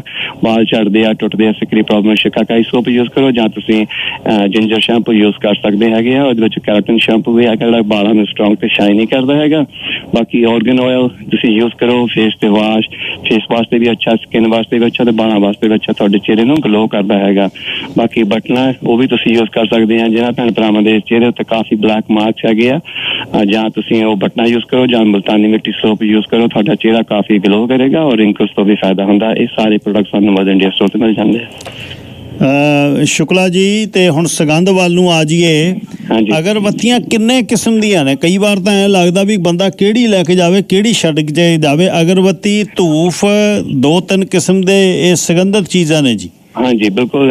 ਅਗਰਬੱਤੀ ਦੇ ਵਿੱਚ ਤੁਹਾਨੂੰ ਤਕਰੀਬਨ 30 ਡਿਫਰੈਂਟ ਟਾਈਪ ਦੇ ਵਿੱਚ ਅਗਰਬੱਤੀ ਮਿਲਦੀ ਹੈ। ਚੰਦਨ, ਜੈਸਮਿਨ, ਲੈਵੈਂਡਰ, ਰੋਜ਼, ਗੁੱਗਲ, ਤੁਲਸੀ, ਮੈਡੀਟੇਸ਼ਨ, ਸੋਮ, ਯੋਗਾ, ਇਹ ਡਿਫਰੈਂਟ ਫ੍ਰੈਗਨੈਂਸ ਹੁੰਦੀਆਂ ਹੈਗੀਆਂ। ਇਹ ਤੁਹਾਨੂੰ ਮਿਲ ਜਾਂਦੀਆਂ ਹੈਗੀਆਂ। ਜਿਹੜੀ ਇਹ ਵਿੱਚ ਤੁਹਾਨੂੰ ਕੋਨਸ ਵੀ ਮਿਲ ਜਾਂਦੇ ਜਿਹੜੇ ਕਿ 13 ਮਿੰਟ ਚੱਲਦੇ। ਤੁਸੀਂ ਆਪਣੀ ਟੈਕਸੀ 'ਚ ਟਰੱਕ ਡਰਾਈਵਰ ਭਰਾ ਜਾਂਦੇ ਹੈਗੇ ਆ, ਜਾਂ ਤੁਸੀਂ ਆਫਿਸ 'ਚ ਲਾਣੇ ਮੰਗਦੇ, ਬਹੁਤ ਨਹੀਂ ਲਾਣਾ ਮੰਗਦੇ ਅਗਰਬੱਤੀ, ਤਾਂ ਕੋਨਸ ਹੈਗੇ ਜਿਹੜੇ ਕਿ 7 ਤੋਂ 13 ਮਿੰਟ ਚੱਲਦੇ, ਬਹੁਤ ਹੀ ਅੱਛੀ ਸੁਗੰਧ ਦਿੰਦੇ ਹੈਗੇ ਆ। ਬਾਕੀ 2.5 ਘੰਟੇ ਅਗਰਬੱਤੀ ਚੱਲਦੀ ਆ, ਉਹ ਵੀ ਤੁਹਾਨੂੰ ਮਿਲ ਸਕਦੀ ਹੈਗੀ ਆ। ਬਾਕੀ ਅਸੀਂ 2 ਵੀਕਾਂ 'ਚ ਇੱਕ ਹੋਰ ਲਾਂਚ ਕਰਨ ਜਾ ਰਹੇ ਹਾਂ ਅਗਰਬੱਤੀ। ਉਹ ਹੁਣ ਤੁਹਾਨੂੰ 100 ਪੀਸ ਇੱਕ ਬਾਕਸ ਵਿੱਚ ਆਏਗਾ, ਜਿਹੜਾ ਕਿ ਬਹੁਤ ਹੀ ਅੱਛਾ ਸੁਗੰਧਿਤ ਹੈਗਾ ਔਰ ਉਹਦੇ ਵਿੱਚ ਕੋਈ ਵੀ ਲੱਕੜੀ ਯੂਜ਼ ਨਹੀਂ ਕੀਤੀ ਗਈ ਹੈਗੀ ਆ। ਬਹੁਤ ਹੀ ਅੱਛਾ ਪ੍ਰੋਡਕਟ ਹੈਗਾ, ਤੁਸੀਂ ਕਿਸੇ ਨੂੰ ਗਿਫਟ ਵੀ ਦੇ ਸਕਦੇ ਹੈਗੇ ਆ। ਉਹਦੇ ਵਿੱਚ ਸਾਰੇ ਫ੍ਰੈਗਨੈਂਸ ਤੁਹਾਨੂੰ ਮਿਲ ਜਾਣਗੇ। ਇਹ ਵੀ ਅਸੀਂ ਆਈਟਮ ਨਵੀਂ ਐਡ ਕੀਤੀ ਹੈ, ਸਾਨੂੰ 2-3 ਜਾਂ 2 ਦਿਖਣ ਵਿੱਚ ਅਵੇਲੇਬਲ ਆ ਜਾਣਾ ਹੈਗਾ। ਬਾਕੀ ਅਤਰ ਮੈਂ ਦੱਸਿਆ ਸੁਗੰਧ ਵਾਸਤੇ ਬਹੁਤ ਅੱਛੇ ਅਤਰ ਹੈਗੇ ਆ। ਅਤਰ ਦੇ ਨਾਲ ਤੁਹਾਨੂੰ ਹੁਣ ਸਪਰੇ, ਜਿਹੜੀ ਕਿ ਬੋਟਲ ਕਾਫੀ ਭੈਣ ਭਰਾ ਮੰਗਦੇ ਸੀਗੇ ਵੀ ਸਾਨੂੰ ਸਪਰੇ ਦਿਓ, ਤਾਂ ਕਿ ਅਸੀਂ ਆਪਣੇ ਘਰ ਵਿੱਚ, ਆਫਿਸ ਵਿੱਚ ਜਾਂ ਤੁਸੀਂ ਕਿਸੇ ਵੀ ਜਗ੍ਹਾ ਯੂਜ਼ ਕਰਨ ਮੰਗਦੇ ਹੈਗੇ ਆ। ਸਾਰੇ ਫ੍ਰੈਗਨੈਂਸ ਦੇ ਵਿੱਚ ਚੰਦਨ, ਲੈਵੈਂਡਰ, ਜੈਸਮਿਨ, ਵਾਈਟ ਮਸਕ ਦੇ ਵਿੱਚ ਸਪਰੇ ਵੀ ਮਿਲ ਜਾਣੀ ਹੈ। ਬੋਟਲ ਦੇ ਵਿੱਚ ਸਪਰੇ ਪਾਈ ਹੈਗੀ ਆ, ਥੋੜੀ ਜਿਹੀ ਸਵੇਰੇ ਸਪਰੇ ਕਰ ਦਿਓ, ਸਾਰਾ ਦਿਨ ਸਮੈਲ ਲੈਵੈਂਡਰ, ਜੈਸਮਿਨ, ਰੋਜ਼ ਉਹਦੀ ਆਏਗੀ। ਬਹੁਤ ਹੀ ਅੱਛਾ ਪ੍ਰੋਡਕਟ, ਇਹਦੇ ਵਿੱਚ ਵੀ ਕੋਈ ਕੈਮੀਕਲਸ ਨਹੀਂ ਪਾਇਆ ਗਿਆ। ਇਹ ਵੀ ਪ੍ਰੋਡਕਟ ਸਾਨੂੰ 2 ਜਾਂ 3 ਵੀਕ ਵਿੱਚ ਅਵੇਲੇਬਲ ਹੋ ਜਾਣਾ ਹੈਗਾ। ਅੱਛਾ ਜੀ, ਮੈਂ ਹੋਰ, ਕਿਉਂਕਿ ਮੌਸਮ ਬਹਾਰ ਆ ਰਹੀ ਆ, ਘਰ ਨੂੰ ਸ਼ਿੰਗਾਰਨ ਲਈ ਕੁਛ ਪੇਂਟਿੰਗਸ, ਕੁਛ ਹੋਰ ਧਾਰਮਿਕ ਰਹੁ ਰੀਤਾਂ ਲਈ ਕੁਛ ਮੂਰਤੀਆਂ, ਤੇ ਕੋਈ ਮੰਦਿਰ ਕਿਸੇ ਨੇ ਬਣਾਉਣਾ ਹੋਵੇ ਤੇ ਫੋਟੋਆਂ, ਉਹਦੇ ਬਾਰੇ ਵੀ ਦੱਸੋ ਜੀ। ਹਾਂਜੀ, ਪੂਜਾ ਪਾਠ ਵਾਸਤੇ ਕੋਈ ਵੀ ਸਮਾਨ ਤੁਹਾਨੂੰ ਰਿਲੇਟਡ ਚਾਹੀਦੀ ਹੈਗੀ ਆ, ਉਹ ਤੁਹਾਨੂੰ ਸਾਰਾ ਸਮਾਨ ਮਿਲ ਜਾਂਦਾ ਹੈ। ਚਾਹੇ ਕੋਪਰ ਦੀ ਆਈਟਮ ਹੋਵੇ, ਕਾਂਸੀ ਦੇ ਭਾਂਡੇ ਹੋਣ, ਕਹੇ ਦੇ ਭਾਂਡੇ ਜਿਹਨੂੰ ਆਪਾਂ ਕਹਿ ਦਿੰਦੇ ਹੈਗੇ ਆ, ਸਟੀਲ ਦੇ ਬਰਤਨ ਹੋਣ, ਚਾਂਦੀ ਦੀਆਂ ਮੂਰਤੀਆਂ, ਸਿੱਕੇ, ਜੋ ਵੀ ਤੁਹਾਨੂੰ ਚਾਹੀਦਾ ਹੈਗਾ। ਈਵਨ ਦੇ ਵਿੱਚ ਸਮੋਲ ਟੈਂਪਲ ਮੰਦਿਰ ਚਾਹੀਦੇ ਆ, ਜਾਂ ਉਹਨਾਂ ਦੇ ਵਾਸਤੇ ਆਸਨ ਚਾਹੀਦਾ, ਜਾਂ ਉਹਦੇ ਗੋਡਸ ਦੀਆਂ ਤੁਹਾਨੂੰ ਮੂਰਤੀਆਂ ਦੀਆਂ ਤੁਹਾਨੂੰ ਕੱਪੜੇ ਚਾਹੀਦੇ ਹੈਗੇ ਆ, ਉਹ ਵੀ ਤੁਹਾਨੂੰ ਮਿਲ ਜਾਂਦੇ ਹੈਗੇ ਆ। ਮੂਰਤੀਆਂ ਵਿੱਚ ਤਾਂ ਕੋਈ ਵੀ ਆਈਟਮ ਨਹੀਂ ਹੈਗੀ ਜਿਹੜੀ ਅਸੀਂ ਨਾ ਸਾਡੇ ਕੋਲ ਹੋਵੇ। ਸਾਰੇ ਮੂਰਤੀਆਂ, ਰਿਲੀਜੀਅਸ ਪੋਸਟਰ, ਬਾਬਾ ਦੀਪ ਸਿੰਘ ਦੀ ਫੋਟੋ ਕਾਫੀ ਚਿਰ ਤੋਂ ਡਿਮਾਂਡ ਸੀਗੀ ਵੀ ਉਹ ਕਾਫੀ ਸਾਡੇ ਕੋਲ ਆਊਟ ਆਫ ਸਟਾਕ ਸੀਗੀ। ਉਹਨਾਂ ਦੀ ਭੈਣ ਭਰਾਵਾਂ ਨੂੰ ਦੱਸਦੇ ਬਾਬਾ ਦੀਪ ਸਿੰਘ ਦੀ ਬਹੁਤ ਹੀ ਅੱਛੀ ਪਿਕਚਰ ਉਹ ਤੁਹਾਨੂੰ ਨੈਕਸਟ ਵੀਕ ਮਿਲ ਸਕਦੀ ਹੈਗੀ ਆ। ਉਹ ਸਪੈਸ਼ਲੀ ਮੈਂ ਗੁਰੂ ਘਰ ਗਿਆ ਸੀ ਅੰਮ੍ਰਿਤਸਰ, ਉੱਥੋਂ ਸਪੈਸ਼ਲੀ ਲੈ ਕੇ ਆਇਆ। ਕਾਫੀ ਭੈਣ ਭਰਾਵਾਂ ਨੇ ਕਿਹਾ ਤੁਹਾਨੂੰ ਨੈਕਸਟ ਵੀਕ ਤੋਂ ਬਾਬਾ ਦੀਪ ਸਿੰਘ ਦੀ ਫੋਟੋ ਅਵੇਲੇਬਲ ਹੋ ਜਾਣੀ ਆ, ਉਹ ਵੀ ਤੁਸੀਂ ਲੈ ਸਕਦੇ ਆ। ਬਾਕੀ ਵੈਡਿੰਗ ਦੇ ਵਿੱਚ ਕੋਈ ਵੀ ਤੁਸੀਂ ਡੈਕੋਰੇਸ਼ਨ ਕਰਨੀ ਹੈਗੀ ਆ, ਤੁਹਾਨੂੰ ਜਾਗੋ ਦਾ ਸਮਾਨ ਚਾਹੀਦਾ ਹੈਗਾ, ਥੈਲੀਆਂ ਜਾਂ ਚਾਹੀਦੀਆਂ, ਜਾਂ ਕਟੋਰੀਆਂ, ਜਾਂ ਤੁਹਾਨੂੰ ਜੋ ਵੀ ਰਿਲੇਟਡ ਆਈਟਮਾਂ ਚਾਹੀਦੀਆਂ, ਕਿਸੇ ਨੂੰ ਸ਼ਗਨ ਦੇਣੇ ਆ, ਸ਼ਗਨ ਦੇ ਲਿਫਾਫੇ ਚਾਹੀਦੇ ਹੈਗੇ ਆ, ਇਹ ਸਾਰਾ ਸਮਾਨ ਤੁਹਾਨੂੰ ਮਦਰ ਇੰਡੀਆ ਸਟੋਰ ਤੇ ਮਿਲ ਜਾਂਦਾ ਹੈਗਾ। ਤੇ ਫਿਰ ਅਖੀਰ 'ਚ ਰੱਬ ਲੱਗਦੀ ਗੱਲ ਸੁਣਾ ਜੋ। ਹਾਂਜੀ, ਅੱਜ ਦਾ ਵਿਚਾਰ ਇਸ ਤਰ੍ਹਾਂ ਹੈ ਜੀ, अगर जिंदगी में कामयाब होना चाहते हैं तो अगर जिंदगी में कामयाब होना चाहते हैं तो बोलने से ज्यादा सुनने की आदत डालो। बोलो घट सुनो वध। सुनो ज्यादा, तुसी आप बोलोगे घट, सुनोगे ज्यादा, एक तो तुसी सीखोगे ज्यादा, एक तुसी मिस्टेक्स घट करोगे। शुक्ला जी, धन्यवाद बहुत बहुत। Thank you so much. सत श्री अकाल जी। सत श्री अकाल जी। ਸ਼ੇਰੇ ਪੰਜਾਬ AM 600 ਦੇ ਨਿਊਜ਼ ਬੁਲੇਟਿਨ ਵਿੱਚ ਤੁਹਾਡਾ ਸਵਾਗਤ ਹੈ। ਪੇਸ਼ ਹਨ ਇਸ ਸਮੇਂ ਦੀਆਂ ਕੁਝ ਖਾਸ ਖਬਰਾਂ। ਆਟਵਾ ਦੇ ਵਿੱਚ ਬਾਰ ਹੇਵਨ ਦੇ ਟਾਊਨ ਹਾਊਸ ਦੇ ਵਿੱਚ 6 ਲਾਸ਼ਾਂ ਮਿਲੀਆਂ, ਜਿਸ ਦੇ ਵਿੱਚ 4 ਲਾਸ਼ਾਂ ਬੱਚਿਆਂ ਦੀਆਂ ਦੱਸੀਆਂ ਗਈਆਂ ਹਨ ਅਤੇ ਆਟਵਾ ਪੁਲਿਸ ਦੇ ਵੱਲੋਂ ਇਸ ਮਾਮਲੇ ਦੀ ਤਫਤੀਸ਼ ਕੀਤੀ ਜਾ ਰਹੀ ਹੈ। ਆਟਵਾ ਦੇ ਵਿੱਚ ਜਿਹੜੀਆਂ 6 ਲਾਸ਼ਾਂ ਇਸ ਘਰ ਦੇ ਵਿੱਚੋਂ ਮਿਲੀਆਂ, ਇਹ ਇੱਕ 2 ਸਟੋਰੀ ਟਾਊਨ ਹੋਮ ਦੇ ਵਿੱਚੋਂ ਮਿਲੀਆਂ। ਇਸ ਸੰਬੰਧੀ ਅਗਲੀ ਜਾਣਕਾਰੀ ਸਾਹਮਣੇ ਆ ਰਹੀ ਹੈ, ਜਿਸ ਦੇ ਵਿੱਚ ਪਤਾ ਚੱਲ ਰਿਹਾ ਹੈ ਕਿ ਮਾਰੇ ਗਏ ਇਹ ਵਿਅਕਤੀ ਸ਼੍ਰੀਲੰਕਨ ਬੈਕਗਰਾਊਂਡ ਦੇ ਸਨ। ਸ਼੍ਰੀਲੰਕਾ ਦੇ ਆਟਵਾ ਦੇ ਵਿੱਚ ਹਾਈ ਕਮਿਸ਼ਨਰ ਦੇ ਵੱਲੋਂ ਦੱਸਿਆ ਗਿਆ ਹੈ ਕਿ 2 ਐਡਲਟ ਅਤੇ 4 ਬੱਚੇ ਜੋ ਬਾਰ ਹੈਵਨ ਦੇ ਟਾਊਨ ਹਾਊਸ ਦੇ ਵਿੱਚ ਮ੍ਰਿਤਕ ਮਿਲੇ ਹਨ, ਇਹ ਸ਼੍ਰੀਲੰਕਨ ਨੈਸ਼ਨਲ ਸਨ। ਹਾਈ ਕਮਿਸ਼ਨ ਦੇ ਮੁਤਾਬਕ ਬੱਚਿਆਂ ਦਾ ਪਿਤਾ ਬਚ ਸਕਿਆ, ਪਰ ਬੱਚਿਆਂ ਦੀ ਮਾਂ ਅਤੇ ਇੱਕ ਹੋਰ ਐਡਲਟ ਘਰ ਦੇ ਵਿੱਚ ਮ੍ਰਿਤਕ ਪਾਇਆ ਪਾਇਆ ਗਿਆ। ਪੁਲਿਸ ਦੇ ਵੱਲੋਂ ਹੁਣ ਤਫਤੀਸ਼ ਕੀਤੀ ਜਾ ਰਹੀ ਹੈ ਕਿ ਘਰ ਦੇ ਵਿੱਚ ਮਾਰਿਆ ਗਿਆ ਦੂਜਾ ਐਡਲਟ ਵਿਅਕਤੀ ਕੌਣ ਸੀ। ਆਟਵਾ ਪੁਲਿਸ ਚੀਫ ਐਰਿਕ ਸਟੱਬਸ ਦਾ ਕਹਿਣਾ ਹੈ ਕਿ ਪੁਲਿਸ ਦੇ ਵੱਲੋਂ ਪੀੜਤਾਂ ਅਤੇ ਗ੍ਰਿਫਤਾਰ ਕੀਤੇ ਗਏ ਵਿਅਕਤੀ ਦੇ ਵਿਚਕਾਰ ਸਬੰਧਾਂ ਬਾਰੇ ਵੀ ਛਾਣਬੀਣ ਕੀਤੀ ਜਾ ਰਹੀ ਹੈ। ਇਸ ਟ੍ਰੈਜਡੀ ਦੇ ਉੱਤੇ ਅੱਜ ਕੈਨੇਡਾ ਦੇ ਪ੍ਰਾਈਮ ਮਿਨਿਸਟਰ ਜਸਟਿਨ ਟਰੂਡੋ ਦੇ ਵੱਲੋਂ ਵੀ ਮ੍ਰਿਤਕਾਂ ਨੂੰ ਸ਼ਰਧਾਂਜਲੀ ਦਿੱਤੀ ਗਈ।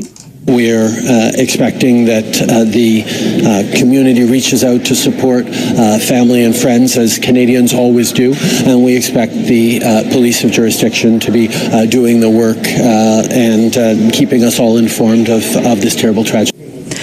ਲੰਘੇ ਕੱਲ੍ਹ ਜਿੱਥੇ BC ਦੇ ਸਾਬਕਾ ਕੈਬਨਿਟ ਮਿਨਿਸਟਰ ਸਲੀਨਾ ਰੋਬਿਨਸਨ ਨੇ BC NDP ਕਾਕਸ ਦੇ ਵਿੱਚੋਂ ਕੁਇਟ ਕਰ ਦਿੱਤਾ। ਜਾਂਦੇ ਸਲੀਨਾ ਰੋਬਿਨਸਨ ਦੇ ਵੱਲੋਂ BC NDP ਕਾਕਸ ਦੇ ਉੱਤੇ ਸੂਬੇ ਦੇ ਵਿੱਚ ਅਤੇ ਕਾਕਸ ਦੇ ਵਿੱਚ ਐਂਟੀ ਸੈਮਿਟਿਜ਼ਮ ਨੂੰ ਸਹੀ ਢੰਗ ਦੇ ਨਾਲ ਹੈਂਡਲ ਨਾ ਕਰਨ ਦੇ ਕਈ ਦੋਸ਼ ਮੜੇ ਗਏ ਹਨ। ਸਲੀਨਾ ਰੋਬਿਨਸਨ ਨੇ ਕੱਲ੍ਹ NDP ਕਾਕਸ ਤੋਂ ਕੁਇਟ ਕਰ ਦੇਣ ਤੋਂ ਬਾਅਦ Jewish Federation of Greater Vancouver, Rabbinical Association of Vancouver and Centre for Israel and Jewish Affairs ਚਾਹੁੰਦੇ ਹਨ ਕਿ BC ਦੇ ਪ੍ਰੀਮੀਅਰ ਡੇਵਿਡ ਈਬੀ ਅੱਗੇ ਆਉਣ ਅਤੇ ਅੱਗੇ ਆ ਕੇ ਐਡਰੈਸ ਕਰਨ ਕਿ ਕਾਕਸ ਦੇ ਵਿੱਚ ਕਿਸ ਕਿਸਮ ਦਾ ਐਂਟੀ ਸੈਮਿਟਿਜ਼ਮ ਦੇਖਿਆ ਜਾਂਦਾ ਹੈ। ਇਹ ਗਰੁੱਪਸ ਨੇ ਕਿਹਾ ਕਿ ਉਹ ਨਿਰਾਸ਼ ਹੋਏ ਹਨ ਕਿ ਸਲੀਨਾ ਰੋਬਿਨਸਨ ਜੋ ਕਿ ਆਪ ਇੱਕ ਜਿਊ ਹਨ, ਉਹਨਾਂ ਨੂੰ ਮਜਬੂਰ ਹੋ ਕੇ ਕਾਕਸ ਤੋਂ ਕੁਇਟ ਕਰਨਾ ਪਿਆ ਅਤੇ ਹੁਣ ਉਹ BC ਵਿਧਾਨ ਸਭਾ ਦੇ ਵਿੱਚ ਇੰਡੀਪੈਂਡੈਂਟ ਬੈਠਣਗੇ। ਤੇ ਉਧਰ BC ਪ੍ਰੀਮੀਅਰ ਡੇਵਿਡ ਈਬੀ ਦਾ ਕਹਿਣਾ ਹੈ ਕਿ ਜੇਕਰ ਰੋਬਿਨਸਨ ਦੇ ਵੱਲੋਂ ਪਹਿਲਾਂ ਇਸ ਬਾਰੇ ਉਹਨਾਂ ਨੂੰ ਕੁਝ ਦੱਸਿਆ ਗਿਆ ਹੁੰਦਾ ਤਾਂ ਇਸ ਦੇ ਬਾਰੇ ਕੁਝ ਕੀਤਾ ਜਾ ਸਕਦਾ ਸੀ। I feel like we could have worked on those issues together, and for me, moving forward, it's an opportunity for me as a leader, one that it's a humbling moment to know that I didn't create the space for her to be able to bring that forward, and I'll have to reflect on that. Prince George ਦੇ ਵਿੱਚ police ਨੇ street ਕਰੂ investigation ਤੋਂ ਬਾਅਦ ਕੁਝ illicit drugs ਅਤੇ prescription drugs ਜ਼ਬਤ ਕੀਤੇ ਹਨ। ਪਿਛਲੇ 3 ਮਹੀਨਿਆਂ ਤੋਂ ਪ੍ਰਿੰਸ ਜਾਰਜ RCMP ਸਟਰੀਟ ਕਰੂ ਯੂਨਿਟ ਦੇ ਵੱਲੋਂ ਕਈ ਇਨਵੈਸਟੀਗੇਸ਼ਨਸ ਕੀਤੀਆਂ ਗਈਆਂ ਜਿੱਥੇ ਡਰੱਗ ਟ੍ਰੈਫਿਕਿੰਗ ਗਰੁੱਪਸ ਦੇ ਵੱਲੋਂ ਇਹ ਨਸ਼ੀਲੇ ਪਦਾਰਥ ਅਤੇ ਪ੍ਰਿਸਕ੍ਰਿਪਸ਼ਨ ਡਰੱਗਸ ਵੇਚੇ ਜਾ ਰਹੇ ਸਨ। ਸ਼ਹਿਰ ਦੇ ਵਿੱਚ ਕਈ ਘਰਾਂ ਦੇ ਉੱਤੇ control drugs and substance act ਅਧੀਨ ਸਰਚ ਵਾਰੰਟ ਐਗਜ਼ੀਕਿਊਟ ਕੀਤੇ ਗਏ। ਇੱਕ ਇਨਵੈਸਟੀਗੇਸ਼ਨ ਦੌਰਾਨ ਇੱਕ ਪ੍ਰਾਪਰਟੀ ਤੋਂ 10,000 ਪਿਲਸ ਮਿਲੀਆਂ ਜਿਸ ਦੇ ਵਿੱਚ ਹਾਈਡਰੋਮੋਰਫਿਨ, ਕੋਡੀਨ ਅਤੇ ਗੈਬਾਪੈਂਟਨ ਦੀਆਂ ਪਿਲਸ ਜ਼ਬਤ ਕੀਤੀਆਂ ਗਈਆਂ ਤੇ ਕੁਝ ਪ੍ਰਿਸਕ੍ਰਿਪਸ਼ਨ ਡਰੱਗਸ ਵੀ ਜ਼ਬਤ ਕੀਤੇ ਗਏ ਹਨ। ਦੂਜੀ ਥਾਂ ਦੇ ਉੱਤੇ ਛਾਪੇਮਾਰੀ ਕੀਤੇ ਜਾਣ ਤੋਂ ਬਾਅਦ ਦੇ ਵਿੱਚ 2 ਕਿਲੋ ਕਥਿਤ ਕੋਕੇਨ ਅਤੇ ਮੈਥ ਮਿਲੀ ਹੈ, ਨਾਲ ਕੁਝ ਕੈਸ਼ ਵੀ ਜ਼ਬਤ ਕੀਤਾ ਗਿਆ, ਨਾਲ ਐਕਸੀਕੋਡੋਨ, ਮੋਰਫਿਨ ਅਤੇ ਹਾਈਡਰੋਮੋਰਫਿਨ ਦੀਆਂ ਹਜ਼ਾਰਾਂ ਹੀ ਪਿਲਸ ਜ਼ਬਤ ਕੀਤੀਆਂ ਗਈਆਂ। ਲੰਘੇ ਵੀਕਐਂਡ ਓਨਟਾਰੀਓ ਦੇ ਵਿੱਚ ਟੋਪਿਕੋ ਦੇ ਵਿੱਚ ਇੱਕ ਅਪਾਰਟਮੈਂਟ ਬਿਲਡਿੰਗ ਦੇ ਬਾਹਰ ਗੋਲੀ ਮਾਰ ਕੇ ਪੰਜਾਬੀ ਮੂਲ ਦੇ ਇੱਕ ਨੌਜਵਾਨ ਦਾ ਕਤਲ ਕਰ ਦਿੱਤਾ ਗਿਆ। ਲੰਘੇ ਵੀਕਐਂਡ ਟੋਰਾਂਟੋ ਦੇ ਵਿੱਚ ਟੋਬਿਕੋ ਦੇ ਵਿੱਚ ਅਪਾਰਟਮੈਂਟ ਕੰਪਲੈਕਸ ਦੇ ਬਾਹਰ ਜਿਸ ਨੌਜਵਾਨ ਦੀ ਗੋਲੀ ਮਾਰ ਕੇ ਹੱਤਿਆ ਕੀਤੀ ਗਈ ਹੈ, ਇਸ ਦੀ ਪਹਿਚਾਣ ਲੰਘੇ ਕੱਲ 25 ਸਾਲਾਂ ਦੇ ਮਿਸ਼ਨ ਦੇ ਰਹਿਣ ਵਾਲੇ ਜਸਮੀਤ ਬਦੇਸ਼ਾ ਵਜੋਂ ਹੋਈ ਹੈ। 4 ਮਾਰਚ ਐਤਵਾਰ ਵਾਲੇ ਦਿਨ ਰਾਤ 11:30 ਵਜੇ ਪੁਲਿਸ ਅਧਿਕਾਰੀਆਂ ਨੂੰ ਉਸ ਸਮੇਂ ਰੈਕਸਡੇਲ ਬੁਲੇਵਾਰਡ ਦੇ ਵਿੱਚ ਪੈਂਦੀ ਇੱਕ ਲੋ ਰਾਈਜ਼ ਅਪਾਰਟਮੈਂਟ ਬਿਲਡਿੰਗ ਦੇ ਵਿੱਚ ਸੱਦਿਆ ਗਿਆ ਸੀ, ਜਿਸ ਸਮੇਂ ਅਪਾਰਟਮੈਂਟ ਬਿਲਡਿੰਗ ਦੇ ਫਰੰਟ ਐਂਟਰੈਂਸ ਦੇ ਉੱਤੇ ਇੱਕ ਨੌਜਵਾਨ ਦੇ ਗੋਲੀਆਂ ਮਾਰੀਆਂ ਗਈਆਂ ਸਨ। ਪੁਲਿਸ ਮੌਕੇ ਦੇ ਉੱਤੇ ਪਹੁੰਚੀ ਤਾਂ ਬਦੇਸ਼ਾ ਜ਼ਮੀਨ ਦੇ ਉੱਤੇ ਡਿੱਗਿਆ ਪਿਆ ਸੀ ਅਤੇ ਉਸਨੇ ਮੌਕੇ ਤੇ ਹੀ ਪੁਲਿਸ ਦੇ ਪਹੁੰਚਣ ਤੱਕ ਦਮ ਤੋੜ ਦਿੱਤਾ ਸੀ। ਇਸ ਦੀ ਪਹਿਚਾਣ ਕੱਲ੍ਹ ਜਨਤਕ ਕੀਤੀ ਗਈ ਹੈ। ਮਰਨ ਵਾਲਾ 25 ਸਾਲਾਂ ਦਾ ਮਿਸ਼ਨ ਦਾ ਰਹਿਣ ਵਾਲਾ ਜਸਮੀਤ ਬਦੇਸ਼ਾ ਸੀ। ਨੈਟੋ ਦੇ ਹੁਣ 32 ਮੈਂਬਰ ਹੋ ਚੁੱਕੇ ਹਨ। ਅੱਜ ਸਵੀਡਨ ਨੇ ਨੈਟੋ ਨੂੰ ਜੁਆਇਨ ਕਰ ਲਿਆ। ਨੈਟੋ ਦੇ ਵਿੱਚ ਸਵੀਡਨ ਦੇ ਸ਼ਾਮਿਲ ਹੋਣ ਤੋਂ ਬਾਅਦ ਕੈਨੇਡਾ ਦੇ ਪ੍ਰਾਈਮ ਮਿਨਿਸਟਰ ਜਸਟਿਨ ਟਰੂਡੋ ਦੇ ਵੱਲੋਂ ਇੱਕ ਸਟੇਟਮੈਂਟ ਦਿੱਤੀ ਗਈ ਹੈ, ਜਿਸ ਦੇ ਵਿੱਚ ਉਹਨਾਂ ਨੇ ਕਿਹਾ ਕਿ ਕੈਨੇਡਾ ਅਤੇ ਸਵੀਡਨ ਜੋ ਪਹਿਲਾਂ ਪਾਰਟਨਰਸ ਅਤੇ ਦੋਸਤ ਸਨ, ਹੁਣ ਇਹ ਦੋਵੇਂ ਨੈਟੋ ਦੇ ਐਲਾਈ ਸਨ। ਪ੍ਰਾਈਮ ਮਿਨਿਸਟਰ ਨੇ ਕਿਹਾ ਕਿ ਅੱਜ ਕੈਨੇਡਾ ਨੈਟੋ ਦੇ ਵਿੱਚ ਸਵੀਡਨ ਦਾ ਸਵਾਗਤ ਕਰਦਾ ਹੈ, ਜਿੱਥੇ ਸਵੀਡਨ 31 ਹੋਰ ਐਲਾਈਜ਼ ਨੂੰ ਜੁਆਇਨ ਕਰ ਰਿਹਾ ਹੈ। ਕੈਨੇਡਾ 1949 ਤੋਂ ਨੈਟੋ ਦਾ ਫਾਊਂਡਿੰਗ ਮੈਂਬਰ ਹੈ। ਨੈਸ਼ਵਿਲ ਦੇ ਵਿੱਚ ਜਿਹੜਾ ਛੋਟਾ ਜਹਾਜ਼ ਕ੍ਰੈਸ਼ ਹੋਇਆ ਸੀ, ਇਸ ਦੇ ਵਿੱਚ ਮਰਨ ਵਾਲਾ ਪਰਿਵਾਰ ਓਨਟਾਰੀਓ ਦਾ ਦੱਸਿਆ ਜਾ ਰਿਹਾ ਹੈ। ਇਸ ਦੇ ਵਿੱਚ ਪਾਇਲਟ ਵਿਕਟਰ ਡੋਟਸੈਨਕੋ, ਉਸ ਦੀ ਬੀਵੀ ਰੀਮਾ, 12 ਸਾਲਾਂ ਦਾ ਉਹਨਾਂ ਦਾ ਪੁੱਤਰ ਡੇਵਿਡ ਅਤੇ 10 ਸਾਲ ਦਾ ਪੁੱਤਰ ਐਡਮ ਅਤੇ 7 ਸਾਲਾਂ ਦੀ ਉਹਨਾਂ ਦੀ ਬੇਟੀ ਐਮਾ ਸਨ, ਜੋ ਇਸ ਪਲੇਨ ਕ੍ਰੈਸ਼ ਹੋਣ ਤੋਂ ਬਾਅਦ ਦੇ ਵਿੱਚ ਉਹਨਾਂ ਦੀ ਮੌਤ ਹੋਈ ਹੈ। ਰੀਮਾ ਵੌਨ ਦੇ ਵਿੱਚ ਰੀਗਲ ਕ੍ਰੈਸਟ ਹੋਮਸ ਦੇ ਵਿੱਚ ਕੰਮ ਕਰਦੀ ਸੀ ਅਤੇ ਵਿਕਟਰ ਬਰੈਂਪਟਨ ਦੇ ਫਲਾਈਂਗ ਕਲੱਬ ਦਾ ਮੈਂਬਰ ਸੀ। ਇਹ ਪਰਿਵਾਰ ਟੋਰਾਂਟੋ ਤੋਂ 50 ਕਿਲੋਮੀਟਰ ਦੀ ਦੂਰੀ ਦੇ ਉੱਤੇ ਕਿੰਗ ਟਾਊਨਸ਼ਿਪ ਦੇ ਵਿੱਚ ਰਹਿੰਦਾ ਸੀ। ਸਾਲ 2024 ਦੀ ਸ਼ੁਰੂਆਤ ਕੈਨੇਡਾ ਤੇ ਅਮਰੀਕਾ ਦੇ ਵਿੱਚ ਕਈ ਲੇਆਫਸ ਦੇ ਨਾਲ ਹੋਈ ਹੈ। ਜਨਵਰੀ 2024 ਦੇ ਵਿੱਚ ਅਮਰੀਕਾ ਦੇ ਵਿੱਚ 82,307 ਜੌਬ ਕੱਟਸ ਦੇਖੇ ਗਏ ਹਨ। ਆਊਟ ਪਲੇਸਮੈਂਟ ਫਰਮ ਚੈਲੰਜਰ ਅਤੇ ਗ੍ਰੇ ਐਂਡ ਕ੍ਰਿਸਮਸ ਦੇ ਵੱਲੋਂ ਦੱਸਿਆ ਗਿਆ ਹੈ ਕਿ ਸਾਲ 2023 ਦੇ ਵਿੱਚ ਸਭ ਤੋਂ ਵੱਧ ਲੇਆਫਸ ਟੈਕ ਸੈਕਟਰ ਦੇ ਵਿੱਚ ਦੇਖੀਆਂ ਗਈਆਂ। ਇਸ ਸਾਲ ਦੇ ਪਹਿਲੇ 2 ਮਹੀਨਿਆਂ ਦੇ ਵਿੱਚ 141 ਫਰਮਾਂ ਦੇ ਵੱਲੋਂ 34,000 ਜੌਬਸ ਕੱਟ ਕਰ ਦਿੱਤੀਆਂ ਗਈਆਂ। ਈਬੇ, IBM, ਯੂਨਿਟੀ ਸੌਫਟਵੇਅਰ ਅਤੇ ਡਾਕਿਊਸਾਈਨ ਦੇ ਵੱਲੋਂ ਇਸ ਸਾਲ ਦੇ ਵਿੱਚ ਕਈ ਨੌਕਰੀਆਂ ਕੱਟ ਕਰਨ ਦੀਆਂ ਤਿਆਰੀਆਂ ਕੀਤੀਆਂ ਜਾ ਰਹੀਆਂ ਹਨ। ਇਸ ਦੇ ਨਾਲ ਹੀ ਸ਼ੇਰੇ ਪੰਜਾਬ 600 AM ਤੋਂ ਖਬਰਾਂ ਦਾ ਬੁਲੇਟਿਨ ਇੱਥੇ ਹੀ ਸਮਾਪਤ ਹੁੰਦਾ ਹੈ। ਜੇ ਤੁਸੀਂ ਸਾਡੇ ਤੱਕ ਕੋਈ ਜਾਣਕਾਰੀ ਪਹੁੰਚਾਉਣਾ ਚਾਹੁੰਦੇ ਹੋ ਜਾਂ ਕੋਈ ਖਬਰ ਸਾਂਝੀ ਕਰਨਾ ਚਾਹੁੰਦੇ ਹੋ ਤਾਂ ਤੁਸੀਂ ਸਾਨੂੰ 604 204 0600 ਦੇ ਉੱਤੇ ਕਾਲ ਕਰ ਸਕਦੇ ਹੋ ਜਾਂ news@sherepunjabradio.ca ਦੇ ਉੱਤੇ ਈਮੇਲ ਵੀ ਕਰ ਸਕਦੇ ਹੋ। ਇਜਾਜ਼ਤ ਦਿਓ, ਮੈਂ ਹਾਂ ਮਨਦੀਪ ਬੈਨੀਪਾਲ। ਧੰਨਵਾਦ। ਗੁਰੂ ਨਾਨਕ ਸਿੱਖ ਗੁਰਦੁਆਰਾ ਸਾਹਿਬ ਸਰੀ ਡੈਲਟਾ ਦੇ ਵਿੱਚ ਸਿੱਖੀ ਕੈਂਪ ਲੱਗ ਰਿਹਾ 19 ਤੋਂ 22 ਮਾਰਚ ਤੱਕ। 7 ਸਾਲ ਤੋਂ 25 ਸਾਲ ਦੇ ਲਈ ਸਿੱਖੀ ਯੂਥ ਕੈਂਪ ਹੈ। ਮੇਨ ਹਾਲ ਦੇ ਵਿੱਚ ਸਿਮਰਨ 4 ਦਿਨ ਸਵੇਰੇ 9 ਤੋਂ 4 ਵਜੇ ਤੱਕ। 22, 23, 24 ਮਾਰਚ ਨੂੰ ਭਾਈ ਅਜੀਤ ਸਿੰਘ UK ਵਾਲੇ ਦੀਵਾਨ ਸਜਾਉਣਗੇ।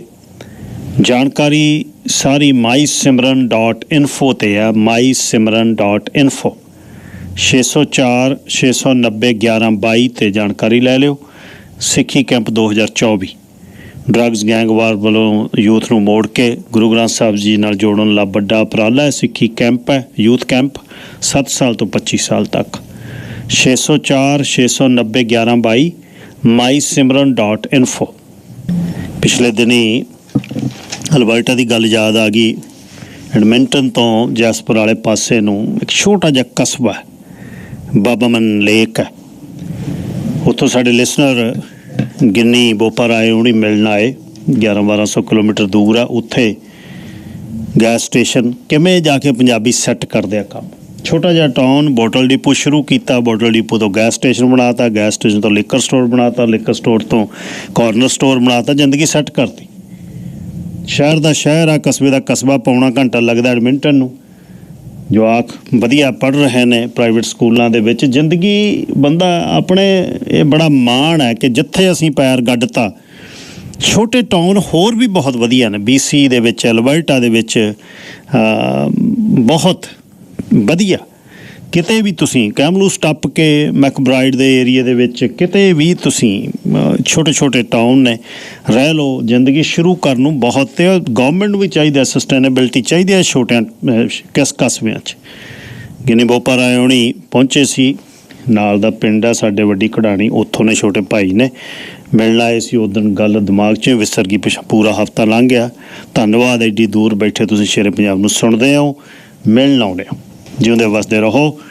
ਇਹੀ ਪਰਿਵਾਰ ਆ ਸਾਡਾ ਸ਼ੇਰੇ ਪੰਜਾਬ ਦਾ। ਪਿਛਲੇ ਹਫ਼ਤੇ ਆਪਾਂ ਹੋਮਿਓਪੈਥ ਸਰਦਾਰ ਧਰਮ ਸਿੰਘ ਉਹਨਾਂ ਨਾਲ ਗੱਲਬਾਤ ਕੀਤੀ ਸੀ। ਤੁਸੀਂ ਇੱਕ ਹਫ਼ਤੇ ਦੇ ਵਿੱਚ ਉਹਨਾਂ ਤੋਂ ਫਾਇਦਾ ਵੀ ਲਿਆ, ਇਸ ਇਲਾਜ ਪ੍ਰਣਾਲੀ ਬਾਰੇ ਜਾਣਕਾਰੀ ਵੀ ਲਈ, ਫੋਨ ਵੀ ਕੀਤੇ। ਅਤੇ ਕਿਉਂਕਿ ਆਪਾਂ ਵੀਰਵਾਰ ਪਿਛਲੇ ਕਿਹਾ ਸੀ ਵੀ ਅਗਲੇ ਵੀਰਵਾਰ ਫੇਰ ਗੱਲ ਕਰਾਂਗੇ। ਉਹ ਪਹੁੰਚੇ ਹੋਏ ਨੇ ਅਤੇ ਉਹਨਾਂ ਨਾਲ ਗੱਲਬਾਤ ਸ਼ੁਰੂ ਕਰਦੇ ਹਾਂ। ਸਰਦਾਰ ਜੀ, ਧੰਨਵਾਦ ਤੁਹਾਡਾ, ਫੇਰ ਤੁਸੀਂ ਆਏ ਹੋ। ਵਾਹਿਗੁਰੂ ਜੀ ਕਾ ਖਾਲਸਾ, ਵਾਹਿਗੁਰੂ ਜੀ ਕੀ ਫਤਿਹ। ਅੱਛਾ ਜੀ, ਇੱਕ ਹਫ਼ਤੇ ਦਾ ਕੀ ਰੁਝਾਨ ਰਿਹਾ ਭਾਈਚਾਰੇ ਦਾ? ਕੀ ਕਹਿੰਦੇ ਰਹੇ? ਕਿਹੜੀਆਂ ਬਿਮਾਰੀਆਂ ਜ਼ਿਆਦਾਤਰ ਤੁਸੀਂ ਮਹਿਸੂਸ ਕੀਤੀਆਂ ਇੱਕ ਵੀਕ 'ਚ ਜਿਹੜੀਆਂ ਲੋਕਾਂ ਨੇ ਫੋਨ ਕੀਤੇ?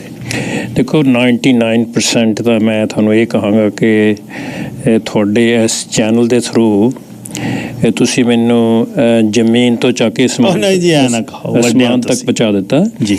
ਉਹਦਾ ਕਾਰਨ ਮੈਂ ਦੱਸਦਾ ਵੀ ਮੇਰੇ ਕੋਲ ਆਮ ਤੌਰ 'ਤੇ 5-7 ਪੇਸ਼ੈਂਟ ਆਉਂਦੇ ਸੀ, ਹੈ ਨਾ ਜੀ। ਹੁਣ ਮੇਰੇ ਦੇਖਣ ਵਿੱਚ ਆਇਆ ਕਿ ਵੀ ਇਹ ਪਿਛਲੇ ਵੀਕ 'ਚ ਹੁਣ ਤੱਕ ਘੱਟ ਤੋਂ ਘੱਟ 100 ਪੇਸ਼ੈਂਟ ਆਇਆ। ਅਤੇ ਇੰਨਾ ਮੈਂ ਕਦੀ ਬਿਜ਼ੀ ਹੋਇਆ ਨਹੀਂ ਜੀ। ਅਤੇ ਇੱਕ ਤਾਂ ਤੁਹਾਡਾ ਬਹੁਤ ਧੰਨਵਾਦ ਹੈ ਇਸ ਗੱਲੋਂ ਕਿ ਤੁਹਾਡੇ ਰੇਡੀਓ ਸਟੇਸ਼ਨ ਦਾ ਬਹੁਤ ਬਾਰ ਦੂਰ ਤੱਕ ਪ੍ਰਸਾਰ ਆਇਆ। ਇੱਥੇ ਤੱਕ ਤੁਸੀਂ ਪਤਾ ਨਹੀਂ ਕਿ ਕਿਸ ਤਰ੍ਹਾਂ ਤੁਸੀਂ ਪਹੁੰਚਾਉਂਦੇ ਹੋ। ਆਸਟ੍ਰੇਲੀਆ ਤੋਂ ਕਾਲਾਂ ਆਈਆਂ, ਆਸਟ੍ਰੇਲੀਆ ਤੋਂ। ਮੈਂ ਕਿਹਾ ਇੱਥੇ ਤੁਹਾਡੇ ਹੈ ਨਹੀਂ ਕੋਈ ਬੰਦਾ? ਉਹ ਕਹਿੰਦੇ ਬੰਦੇ ਤਾਂ ਹੈਗੇ ਆ, ਪਰ ਜਿਹੜੀ ਤੁਹਾਡੇ ਤੋਂ ਅਸੀਂ ਲੈਣੀ ਚਾਹੁੰਦੇ ਹੈਲਪ। ਮੈਨੂੰ ਬਹੁਤ ਖੁਸ਼ੀ ਹੋਈ ਇਸ ਗੱਲ ਦੀ ਜੀ। ਦੂਸਰੀ ਗੱਲ, ਤੁਸੀਂ ਪਿਛਲੇ ਪ੍ਰੋਗਰਾਮ ਵਿੱਚ ਆਪਣਾ ਇੱਕ ਪਰਸਨਲ ਰੈਫਰੈਂਸ ਦਿੱਤਾ ਸੀ ਕਿ ਕੋਈ ਡਰਾਈਵਰ ਨਾਲ ਤੁਸੀਂ ਜਾ ਰਹੇ ਸੀ, ਉਹਨੂੰ ਅਚਾਨਕ ਪਿੰਡ ਪੰਜਾਬ ਉਹਦਾ ਵੀ ਬੜਾ ਰਿਸਪੌਂਸ ਆਇਆ ਜੀ। ਮੇਰੇ ਵੀ ਕਿਡਨੀ ਸਟੋਨ ਆ, ਅਤੇ ਜਿਹੜੀ ਜ਼ਿਆਦਾ ਮੈਨੂੰ ਕਾਲ ਆਈ ਆ ਉਹ ਆਈ ਹੈਗੀ ਆ ਕਿਤੇ ਨਾ ਕਿਤੇ ਬੋਡੀ 'ਚ ਕੈਂਸਰ ਆ। ਕਮਾਲ ਹੋ ਗਿਆ। ਕੈਂਸਰ ਦਾ ਤਾਂ ਆਪਣੇ ਪਾਸ ਬਹੁਤ ਵਧੀਆ ਇਲਾਜ ਆ, ਅਤੇ ਉਹ ਬਹੁਤ ਪੇਸ਼ੈਂਟ ਆਏ।